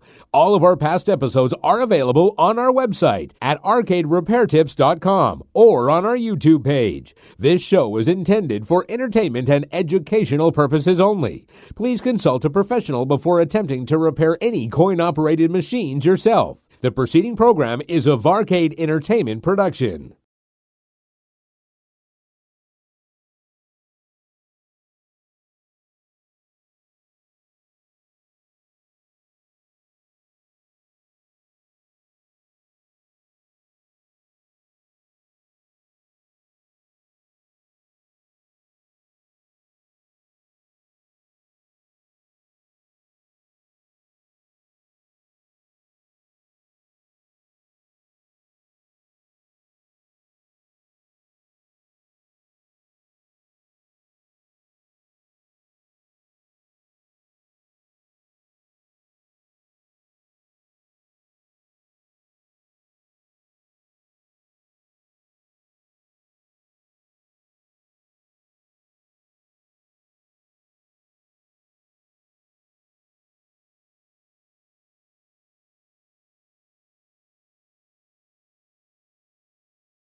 And we're back for the after show of episode 99. Tim, how'd it go? I think it went good. I thought the trivia game was a lot of fun. Okay, was it? So, did you like the general arcade game trivia like we had last month, or the news? No, I liked them both. Okay. Both I know were the arcade news, related and the news, different, challenging. Right, the news gives people a chance who may not have all of the arcade knowledge that you have. Right, but they've been keeping up. But they've been keeping the up, show. right? That was a Exactly. good So idea. it's like it encourages you to do the Facebook page, right? Right. Or whatever. Tim, we played a new AI-based song at the beginning of the episode.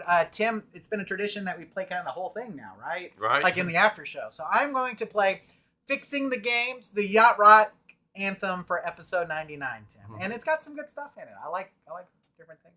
It's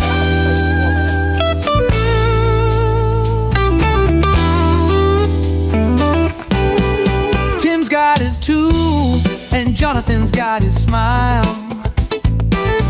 Solving problems arcade style. Episode 99, what a big deal. Fix another cabinet, spinning that wheel. Circuit boards and screen displays. Tim fixes fast, he don't delay. Jonathan hosts with questions to flow. Arcade wisdom on their live show. This has a lot. Yeah. From coin jams to power flicks, Tim's got answers, knows all the tricks. Jonathan's laugh keeps the chat alive. I don't know about that. Arcade repair tips, it thrives. Circuit boards and screen displays. Tim fixes fast, he don't delay. Jonathan hosts with questions to flow. Arcade wisdom on their live show.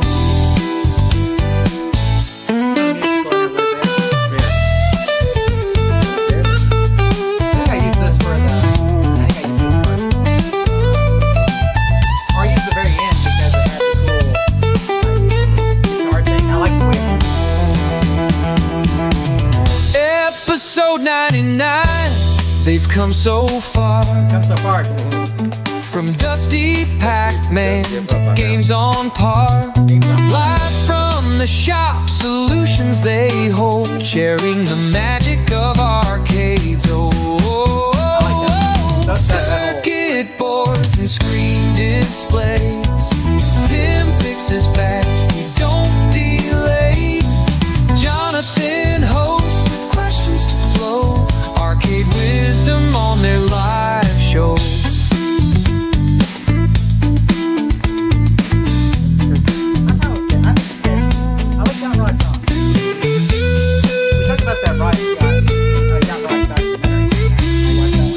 Yeah.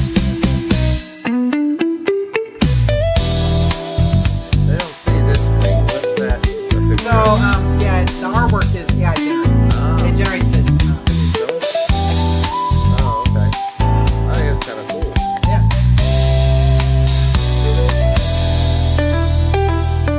Episode 99, they've come so far. This one's kind of long. From Dusty Pac-Man to games on par.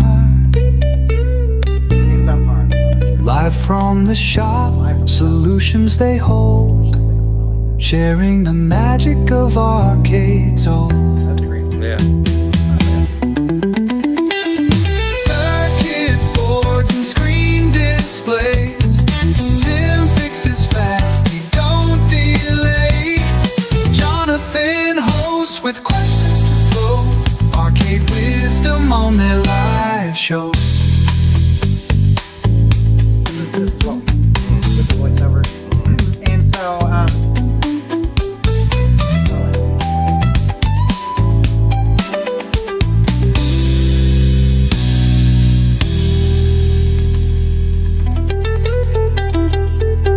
A little bit of soul in there. Yeah. I'm back. that's I it. know. It fades out. I think it fades out there technically. So I've been. A lot of people are like, "Well, how do you do this?" So I've been using a tool. It's called Suno. It's suno.com, Tim, and you guys can use it. S-U-N-O? Yes, and it has a free version, but the free version is very limited as to what you can do with it. The free doesn't let you to use it for commercial purposes. So we have a paid account.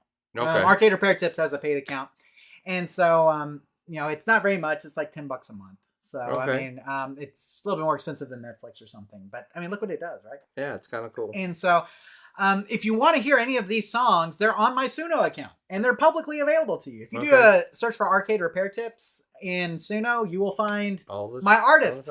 My artist name, Tim, is J.A.Y. Lee Lee Young Young, Okay. which is kind of a moniker of my actual name. Okay. So, but J. Lee Young, if you look for that, then you will find all of these great songs that we've been playing. So we've got all the ones that we played so far. And Tim, I'm going to have some other original works up there. I've been sharing some of my original works with Tim, some of the stuff that I'm trying to make actual songs. Right. Which is more of a challenge than the fun little ditties that we do for here. You're getting there, though. Getting there. It's So, getting pretty interesting. but I highly recommend Suno. It's very fun to play with. It's a cool toy. But something I realized recently is it can also do actual songs. And so I have been trying to make actual songs in it, but we will continue to make songs for the live show as well. And Tim, we already have the song for episode 100. It's going to get you dancing, I promise. So and Tim's already heard it, right? Yeah. I was sent it to you, I was about to say. So I think so. we already have one for episode 100. It's all about dancing and celebrating, right? Because it's celebration time. I don't know if I've heard it. It's celebration time. 100 episodes are hitting their prime. Nope. Oh, look at this. I need to Okay. hear it. We'll get to hear Gonna it have too. to wait. Gonna have to wait till next month. I'm not giving you any more. So, and I haven't put that one up publicly yet, but if you want to do any of the other 3 songs that we've done the last 3 months, they're all up on Suno under the J.A.Y. What about Lee I Young. only ate 3 cheeseburgers? Yeah, so that's a very famous song that Suno has done. I did not do that, but I only ate 3 cheeseburgers is kind of a parody song of a country song. If you haven't checked that out, that's on Suno as well. It's got like over 1 million listens or something like that. So AI, dude. So I envision a future, I was telling this before, where the music that you get will all be AI music, and it'll just adapt to the way you feel, and it'll play music that you like. It'll generate music you like based on what you tell it and how you feel. Yeah. And that'll be the future of music. It's Maybe. like on demand, ready to go music that you want. Wow. And with no specific artist, just generated right there. I think that's where we're getting to. And so kind of exciting, kind of scary too. So, Right. but anyway. I think I saw this in Terminator. Yes, exactly. This is how gonna it works. take It's over. like, Suno becomes sentient, and Right. then like there's, it starts playing high pitched noises that just and then it's the end of civilization. So there we go. Tim, I think we made a really bad movie there, but that wasn't Terminator. But there you go. So hopefully you guys enjoy the songs. We've got one for episode 100, and we'll see past that what happens. But anyway, Tim, how'd your April go? It was good. Okay. Fast. Gone. Yeah. Went by quick. What'd you do? Well, I babysit it a lot. Yeah. So we And- we've talked, if you guys have not been keeping up, Tim is recently a grandfather. Yes. And so Pop, right? Yeah, Pop. Pop. He's a Pop. And so he has been taking care of his granddaughter here and there, right? Yeah, we've been doing our share, part of it necessity, and part just want. Yep. Just want to be spending time with her. In fact, she's going to bring her over tomorrow and spend the night because she knows I'm going to be gone, and she knows I will miss her for a week. Yeah, there you go. So she's going to bring her by. Just getting to that age, if some of you are parents or young parents out there, you know what I'm talking about, where she's starting to recognize. I know she recognized me. And she kind of grins or gives me a little side eye. And so really making more facial expressions. One day she kind of cackled at me, and that was funny. Reaching out, touching my face, stuff like that. So really looking forward to, as she grows up, I can see playing pinball and video games with her, taking her fishing, things like that. I plan on being a very involved grandparent. The story is that I've never told you, John, and we're in the after show, so I'll talk about it.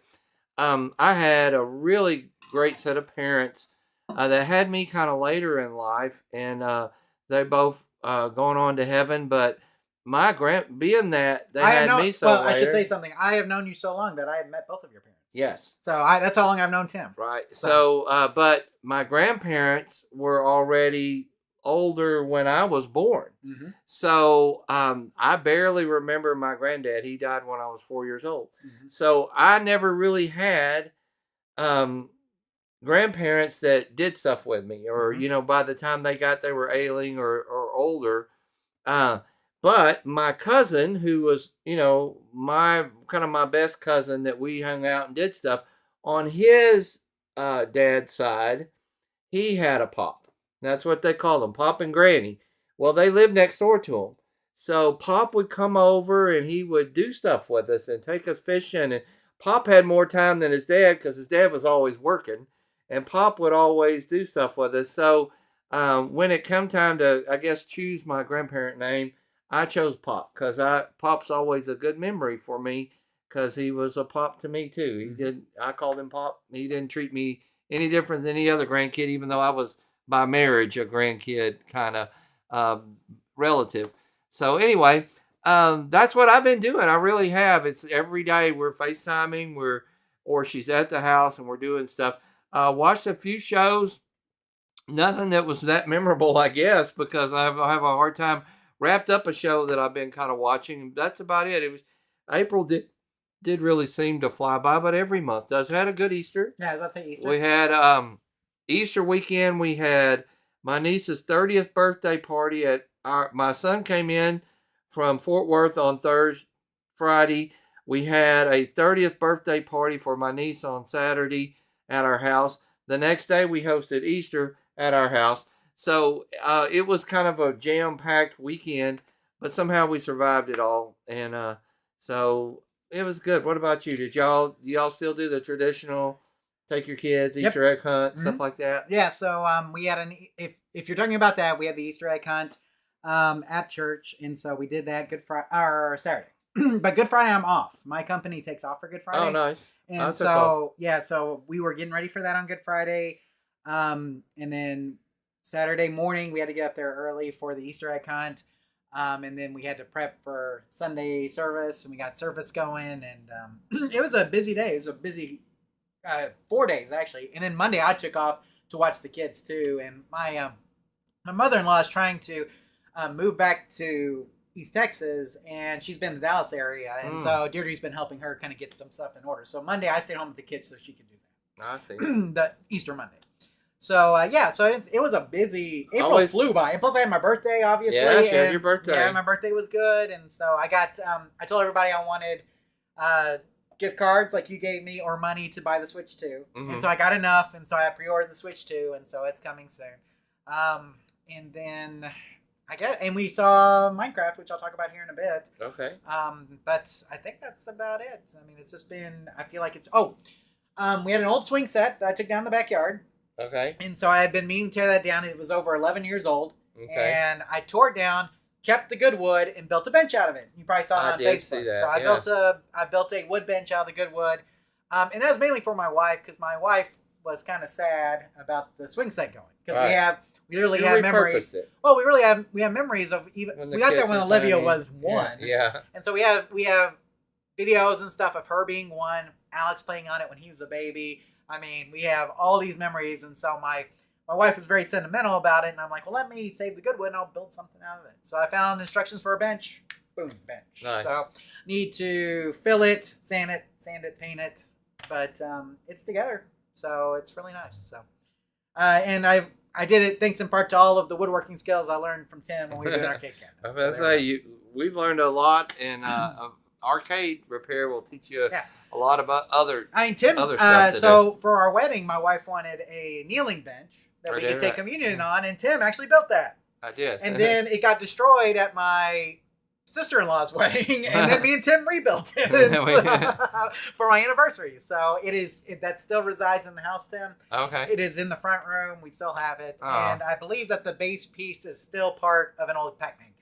So I think so. The underneath piece for the kneeling. Repurposed it like that. So there you go.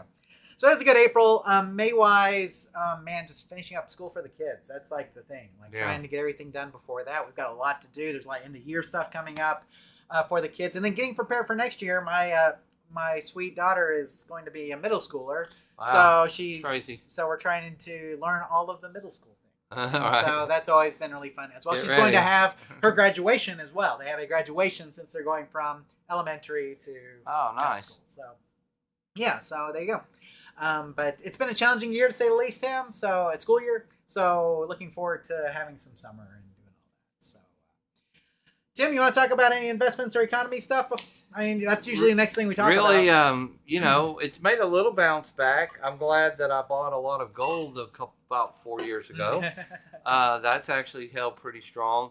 And you know, we laughed about it, but I did buy some stocks when they were down, and they're up up quite a bit. Bought some Nvidia again while it was down. It was down, and so it was a good time to buy.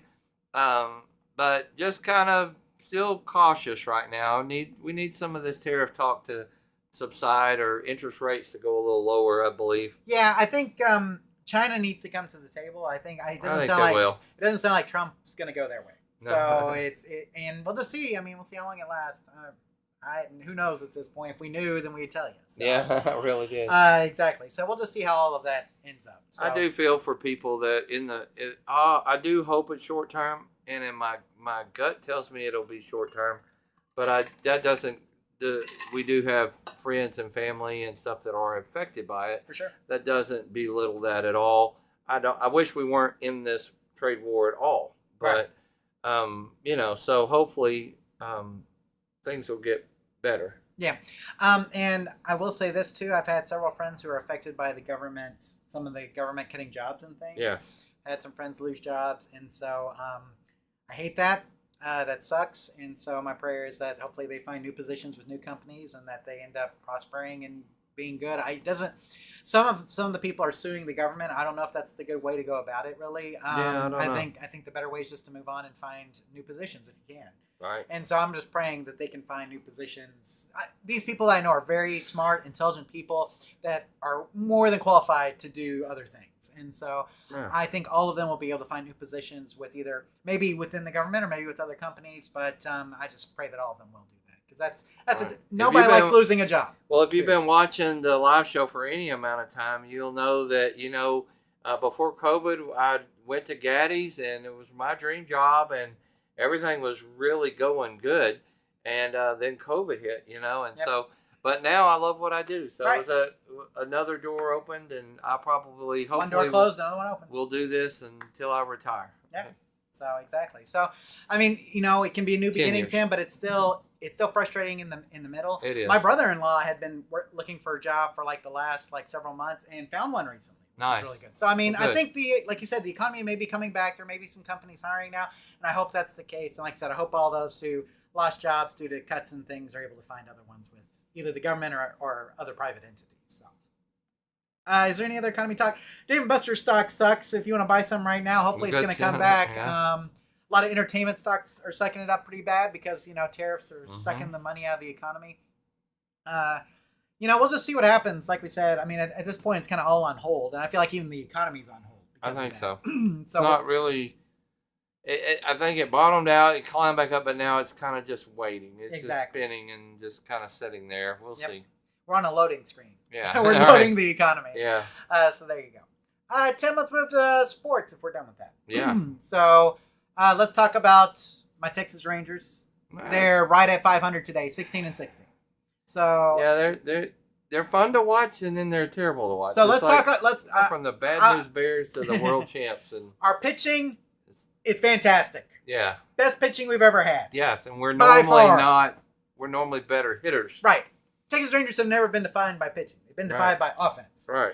Okay, and our offense sucks. Yeah. It's like, where's the bat? What are we doing? Yeah, it's terrible. So hopefully they're going to put all that together, but I'm looking forward to watching more baseball, Tim. 500 is not bad if you can stay around 500. I want to go to the game pretty soon. Yeah, absolutely. Sneak into the postseason, Tim. Mm-hmm. You're good. So, can we talk about NHL? Sure. You should be watching the NHL playoffs. Yeah. I've mentioned this before. Tim, Dallas Stars are facing the Colorado Avalanche. They are up. Right? Yeah, they are up 3-2 if they win tonight. Next round. Okay, so let's go Stars. Dallas Stars. You know what I'm saying? And look, Colorado's good. If Colorado wins tonight, Tim, it's the most important game in sports. Game 7, right? Right. Game 7. So I'd rather the Stars just win it tonight and put away the Avalanche. So I'm just saying. But we'll see what happens. Let's see what else we got in here, Tim. NBA talk real quick. Okay. Well, the Mavericks lost in the play-in. Yeah, they won the first play-in game, but they lost the second one to the Grizzlies. Okay. We weren't expecting much out of it. No, I mean that's. But we did expect. I did expect the Lakers to do better, and they got bounced in the first round by Minnesota. So, But good for Minnesota. Good for They Minnesota. wanted it and Yeah, they played absolutely. hard. So, I'm still a Luka fan, Tim. In my heart, I'll always be a Luka fan. So, I'm going to root for Luka, not necessarily the Lakers, but Luka. Right. And now, Tim, did you see the flop that LeBron James did? Have you seen this flop? Yes, it's awful. Oh my goodness, that is the worst flop I've seen in a long time. It's not even funny anymore. Yeah. So, What? just Okay, sad. this was the worst caption I saw, but it was hilarious. It was Trump didn't even dive that bad when he got shot at. It was the comment. And I'm like, oh, that's terrible. That's terrible. It's true, but it's terrible. So no, I mean, it was nothing. It's like he ran into the guy's like arm and like fell over. It is ridiculous. Yeah, totally ridiculous. But anyway, so sorry the Lakers didn't make it again. I was rooting for Luka to pull it out at least, and just. But the Thunder. Yep. They look really good. The Thunder are really good. We've all known this. Yes. I mean, it's not just the regular season. They're ready. They're hungry. They look good. I'm rooting for them. Yeah, I understand. Go Thunder. Tim, we should be there. If the Mavericks still had Luka. Man, Kyrie would be hurt. We wouldn't have Anthony Davis. So I still think we could have snuck it. I think so. Let's see. Tim, March Madness. Florida pulls it out. Any thoughts about that? That was a good game. That was a classic game. And, it was two teams that definitely deserved to be there. And the better team won, in my opinion. But I do like Kevin Sampson, and I hope that I really was hoping he would win.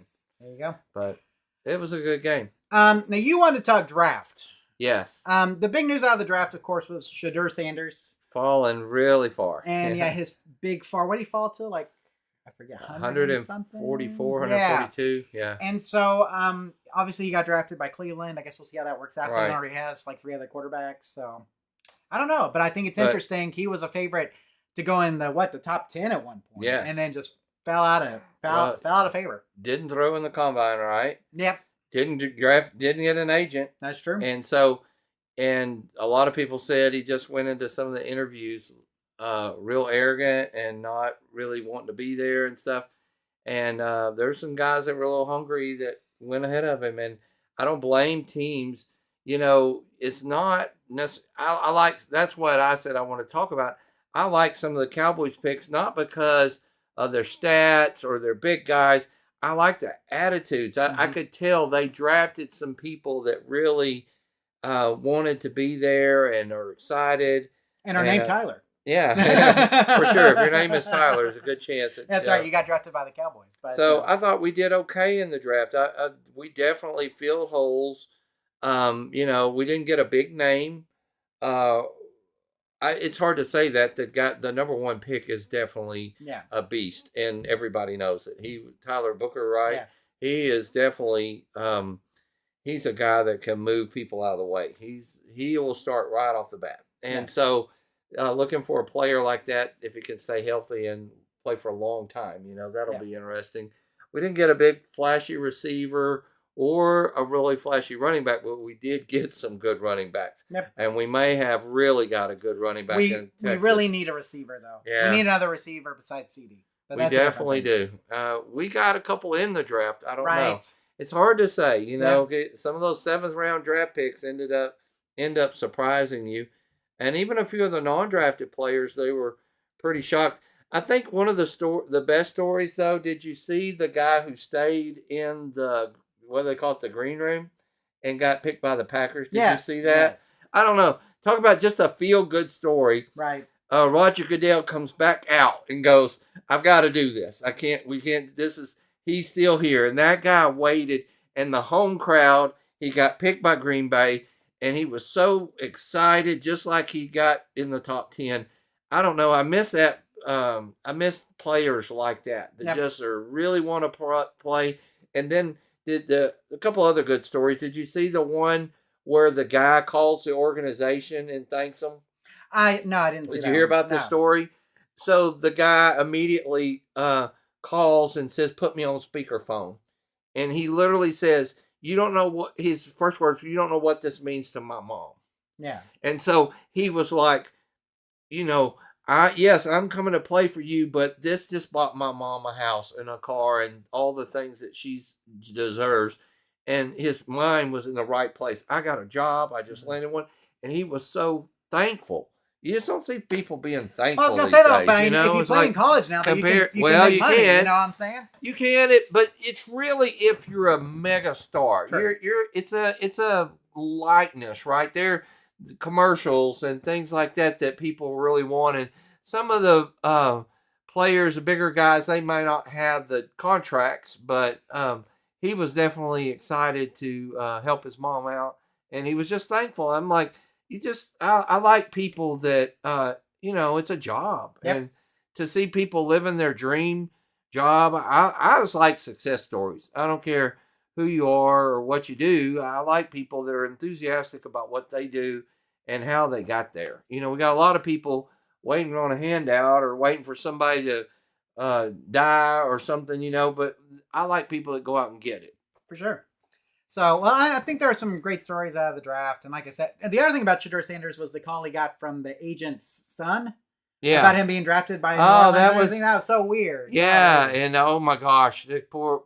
I can understand the teenager doing it. I felt bad was for his dad because his dad couldn't do anything about it. It wasn't his fault. Right. But it was just a bad prank. Hey, absolutely. But it is what it is. WrestleMania was on Easter weekend, Tim. Okay.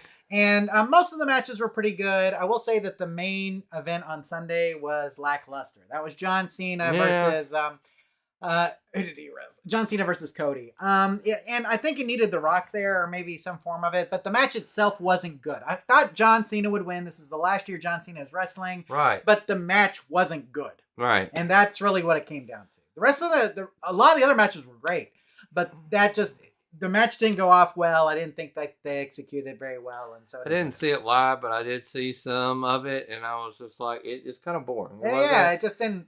There's a lot they could have done with it. It's like the last Tyson fight or something. Exactly. It just was like, what are you doing? When you have control of the main event, like you do in a scripted environment like WWE, you can make it good. Yeah, right? on Easter Sunday, right, it's a big deal. Everybody's watching. It was kind of a letdown. It is what it is. So, let's talk about movies and TV shows. Let's talk about a Minecraft movie. I'm going to say, I'm really excited to hear about what you thought and how the kids enjoyed the Minecraft movie. So we went to the Minecraft movie on the Saturday after it was released. That was the Saturday after my birthday, the 5th. Okay. Every showing was packed. Full. Yeah. Waiting. The movie theater was... I haven't seen it that busy since like the 90s when movie theaters were busy. Right. Like Star Wars. Yeah, exactly. Exactly. Like I haven't seen it that busy in a long time. So I accidentally walk into the showing before ours and the movie's still on. So I come back out and I line up. And it takes them forever to clean the theater. I'm like, what is going on here? Well, it's all that chicken jockey stuff that you see online. Okay, so basically the whole meme is that whenever the chicken jockey comes up, kids yell chicken jockey and throw all their popcorn or anything or soda or whatever else they have, like basically up in the air and it gets everywhere. Oh gosh. So we had some of these less than smart people in our showing for sure. Okay. So I feel bad for the movie theater employees. Now, Tim, as you probably know, I'm pretty good friends with our movie theater manager because I rent theaters from them. Right. I've rented theaters from them, like for friends and things, and so I have gotten to know Joel very well. Mm-hmm. Okay, and he's a very nice person, and so I hated that his employees were having to clean up all this stuff after every showing, and all it did was push back when the showings were happening too for everybody else because it takes them so long to clean the theater. It was just such a mess. So, but I tell you what, I bet all those guys slept good the night after because I mean, cleaning all that stuff just took the movie itself. Was it entertaining? So here's the thing: you need to know a little bit about Minecraft. Okay, just a little bit. You need to know some of the references and things. If you don't know anything about Minecraft, you don't get it at all. You'll be like, oh, that's nice. That's cool. It kind of tries to explain some of it to you, and then some of it is just like, it doesn't at all. Okay. So, but here's the thing. Even if you haven't seen the Minecraft movie, highly entertaining. So, Delusional's Arcade Series says, hi, everyone. Wish I could join, but I'm on the road to Pinfest. Have fun at Pinfest. Have fun. So let us know how it goes, Delusional. Take some pictures for us. Yeah, well, I'm sure he'll post them on his YouTube page. So we'll look forward to seeing some videos. Maybe there'll be some videos from that too. So he says, have fun. I'll catch the replay. We'll see you soon. So, but it is. So if you know a little bit about Minecraft, you should see it because it's highly entertaining. It's very fun. But you need to know a little bit about Minecraft going in. Okay? It's not something you not worry about it. Now here's the thing. just on the pure entertainment value of like Jack Black, you would probably like it. You know what I'm saying? But there's a lot you wouldn't get unless you know a little bit about them. Okay. And my kids know everything, right? So my kids play it all the time. That's what I said. What did they think about it? Oh, they loved it. They loved it. They want to go see it like 10 more times. Okay. So, but me and my wife, it's fun. It's a fun movie. And Steve's Lava Chicken has just been added to the Billboard charts in Europe. It is the shortest song to ever be added to the Billboard chart. It's like literally like 27 seconds. Okay. La la la lava. Okay. Chicken. Have you heard this? I've heard it. Okay. So it is in the movie. And so Jack Black sings it and everything. And but there's a lot of these TikTokers that were doing like these memes and stuff during the movie. And so now they kind of made special showings for that, thankfully. If you see it now, hopefully all the riffraff's kind of gone. So you can enjoy the movie. But all the meme stuff was out of hand to me. Okay. But our theater was packed. Oh, it was packed. Okay. So, and every theater was packed. I mean, you could tell. Now, here's the thing that helped it a lot. It rained here, which means that everybody who had a soccer or baseball game, guess what? They weren't going. Right. The soccer or the baseball field, like us. Did you see a good mix of kids, adults? It was families all the way across the board. Across. And some teenagers with groups. Okay. Teenagers with groups and families across the board. We saw people we knew coming out of the showing before ours. Okay. And we asked them, how was it there? Oh, it was great. So it was really good. But no, I love it. And if you're at all familiar with Minecraft, you should see it. I'll just say that. At all. So, okay. Tim, let's talk about some of the things I've been watching. I've not finished The Clubhouse, A Year with the Boston Red Sox on Netflix. Okay. So basically, it's a documentary crew that followed the Boston Red Sox last season. Yeah, like they did the Cowboys and stuff. But they take you everywhere. Unrestricted access. Okay. Which is something people in baseball don't get. Like there's a time in the clubhouse where reporters get to come in and ask questions and then they have to leave. These people have access to the private conversations between like coaches and players. Like they had access to everything. And so you get to see, now, warning up front, this is the Boston Red Sox. A lot of F words. Okay. A lot of F words. Goodness. Okay. And you got to remember, baseball players, coaches, F words. Yeah. Okay? All over the place. Okay. But Tim, people don't always know what goes on in an organization with the players, with the coaching staff during a baseball season. This is the best representation of, you will never get as much access as what they had. And if you really want to know what goes on in baseball, how a team runs and everything, you need to watch it. Okay. Even if you're not a Red Sox fan, if you just want to know how baseball works, it gives you a behind the scenes look at how baseball works. Closer than anything else I've ever seen. Interesting. Because nobody else has ever had the access that they got. They got access. And I heard the producer guy and director talking about it on one of my podcasts.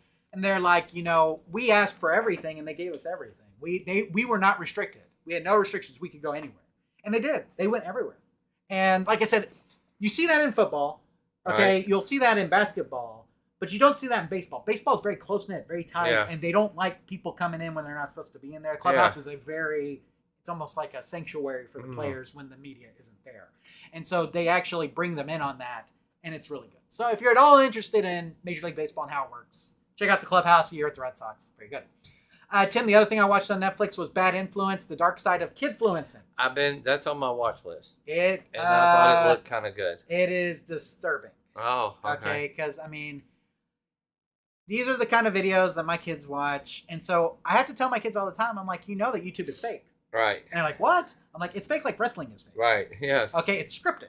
I'm like, it's all scripted. Yeah, they're not shooting. No, I know you're looking at. I know you're looking at this like, oh, they're just hanging out with their friends and having a good time. I'm just like, no, they got scripts, they got editors, they got producers, they got directors, they got people filming it, they got people putting up thumbnails. They're feeding the algorithms, and that's what it shows. Is basically so. There's this one mom that it really follows. This one mom who has this one kid that's super popular. She starts a YouTube channel and figures out that she can get more views if they have like a squad, basically a group of kids that they do. And so they have a squad, and then those people start their own YouTube channels, and then they make content for all of the channels at the same time. Okay. But then some of the people in the squad leave, and this mom is kind of controlling everything, and she doesn't like that. She starts doing things to downvote their videos and things, and then they'll bring other members in to replace them, and the squad members that leave basically end up suing the lady. And it's all true. It's a true story. But it's the dark side of YouTube and the dark side of kidfluencing and kid videos. So if your kids watch this stuff, please inform them that it's fake. Right. Like prank videos. Yeah. You know what I'm saying? And oh yeah, a lot of those are fake. And crush videos and all this stuff. Fake. Yeah. Right. So, if you think wrestling is fake, these are fake. Right. It's really scripted. I mean, a better way to say it. It's all scripted, and it's all designed to feed the algorithm. You know, so it is what it is. But Big D Retro just came in. He says, "Hello guys, late to the live stream. Darn. By the way, picked up another retro project. This will be a keeper in NBA Jam Tournament Edition. Fantastic game. Sweet. Love that one. So enjoy that one, Big D Retro. It's okay that you're late. You can rewind, watch it anytime you want. And remember here, you're never late. You're always on time. Play the trivia. Yeah, that's right. We had trivia earlier in the show. Was challenging. For sure. So, Tim, I would recommend The Dark Side of Kidfluencing. Be forewarned. It's disturbing. Okay. So, Tim, I've been watching The Last of Us Season 2. Oh, yeah. And it's good. Okay. I'm only on episode 1. I finished episode 1 last night. So, I think there's already 3 episodes out. But did you see Season 1? I did not. Okay. It's a zombie. Mm-hmm. It's based on the video game. It's zombies. It's good. I'd like it. You should watch Sure. it. And I did finish up Daredevil Born Again, which I did talk about last month, but I did just want to talk about the finale. Thought they did a really good job with it. Mm-hmm. The guy who plays the Punisher, I always forget his name. He is so good. Golly, I love that guy. But it's worth your time. Daredevil is worth your time. The only thing I will say is that the team that took over the production is not the team that started the production. And so what happened was the team that took over the production filmed like the first episode and the last 2 episodes, and all the episodes in the middle they just had to re-edit. Daredevil was originally supposed to be more of a kind of like CSI, where you have like a case of the week style. And then when the new team took over, they're like, well, we want to make it more episodic. And so what they did was they basically took the first episode and the last 2 episodes, and then wrapped all the other episodes and edited them in a way that they could kind of make it all connect. Okay. But you can tell it's a little disjointed. With that said, the last 2 episodes of Daredevil Born Again are masterpieces. Okay. So, fantastic. So, I'm looking forward to the future. Tim, I do have, was it the Thunderbolts? Is that the new Marvel movie? Yes. That looks pretty good. So me and my pastor are going to go see that sometime over the next month. So I I- should be able to report on that Okay, good. next month for the live show. So I saw the reviews and It people are looks saying okay. it's the best Marvel movie in a while. So Mhm. I tried to watch Captain America, Tim, and every time I try to watch it, I fall asleep. Wow. I mean, it's available. That bad. It's available to rent or buy. I think I bought it, and every time I try to watch it, I fall asleep. Wow. So Okay. I'm sorry. Maybe it's because I'm watching it so late, but usually if I'm watching things late, if they catch my attention, I'll do it. So, okay. Anything else, Tim? Any movies or TV shows that you're interested in? Really, I haven't got. I just finished up the show we've been watching for 7 seasons called The Fosters. So Okay. we're kind of shopping. You ever do that? You get Yep. to our shopping, and I need to find one. School Spirit part 2 came out. I'll probably watch that. Nothing's really. I need a good long run. You know, something like 6 or 7 seasons. What we like. We'll watch 1 or 2 episodes a night, and then we'll go to bed. You know. So last month I recommended something, and now Deirdre's watching it with me, and she loves it too. The Studio on Apple TV Plus. Okay. The Studio. The Studio. Okay. They're about 30 minute Yeah. episodes, and they're freaking hilarious. Language, Okay. but they are super funny.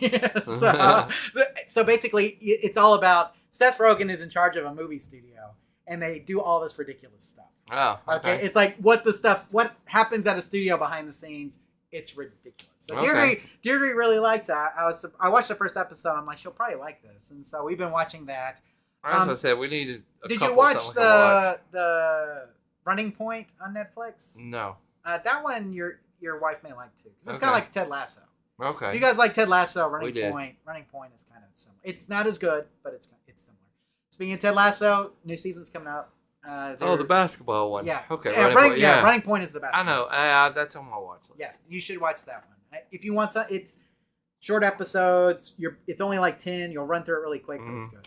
So if you just want something nice and easy to watch, we've been trying to make our way through Modern Family. That one I always have one queued up. Yeah. It's long. It's forever long. Golly. So, but it's still good. We'll just watch one randomly, and it's still good, even if you don't remember what happened in the previous episode. Right. So.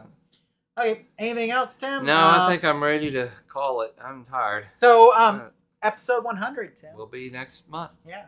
Are we gonna dress up? I don't know. Okay. We'll talk about it. Okay. It's kind of hot. I know it is, but I mean, it's episode 100. Yeah, I don't know. Maybe so. Okay. I may have a Switch 2 by then. That'd be pretty cool. That would be great. Yeah, we'll see about that. But 100 episodes. Golly, I feel old. We started this thing before Alex was born, right? So Wow. Yeah. So, that puts in perspective. it's my son. Right? Yeah. Exactly. So it's been a while. I think we'll have to talk about Louis probably in the 100. Yeah. Because I mean, without Louis, sure. we wouldn't be at 100. So, but we'll do all that. If you want to leave us messages again on congratulations, questions at arcaderepairtips.com, 972-827-8477. Leave us a voicemail or a text, or just upload a YouTube video and send it to us. We would love those. I can't wait to get those. Just takes a few seconds. That's right. Geeklight08 says awesome show. Thank you guys. Thank you, Geeklight08. Thanks for being here. We enjoyed it, and I think we're gonna say night. Goodbye, everybody. We will see you June 5th. Episode 100. Mark it on your calendar. Save the date. Whatever else that you do to remember things. And refrigerator magnet. I don't know. Do what you need to do. We'll see you back here next month. Take care, everybody.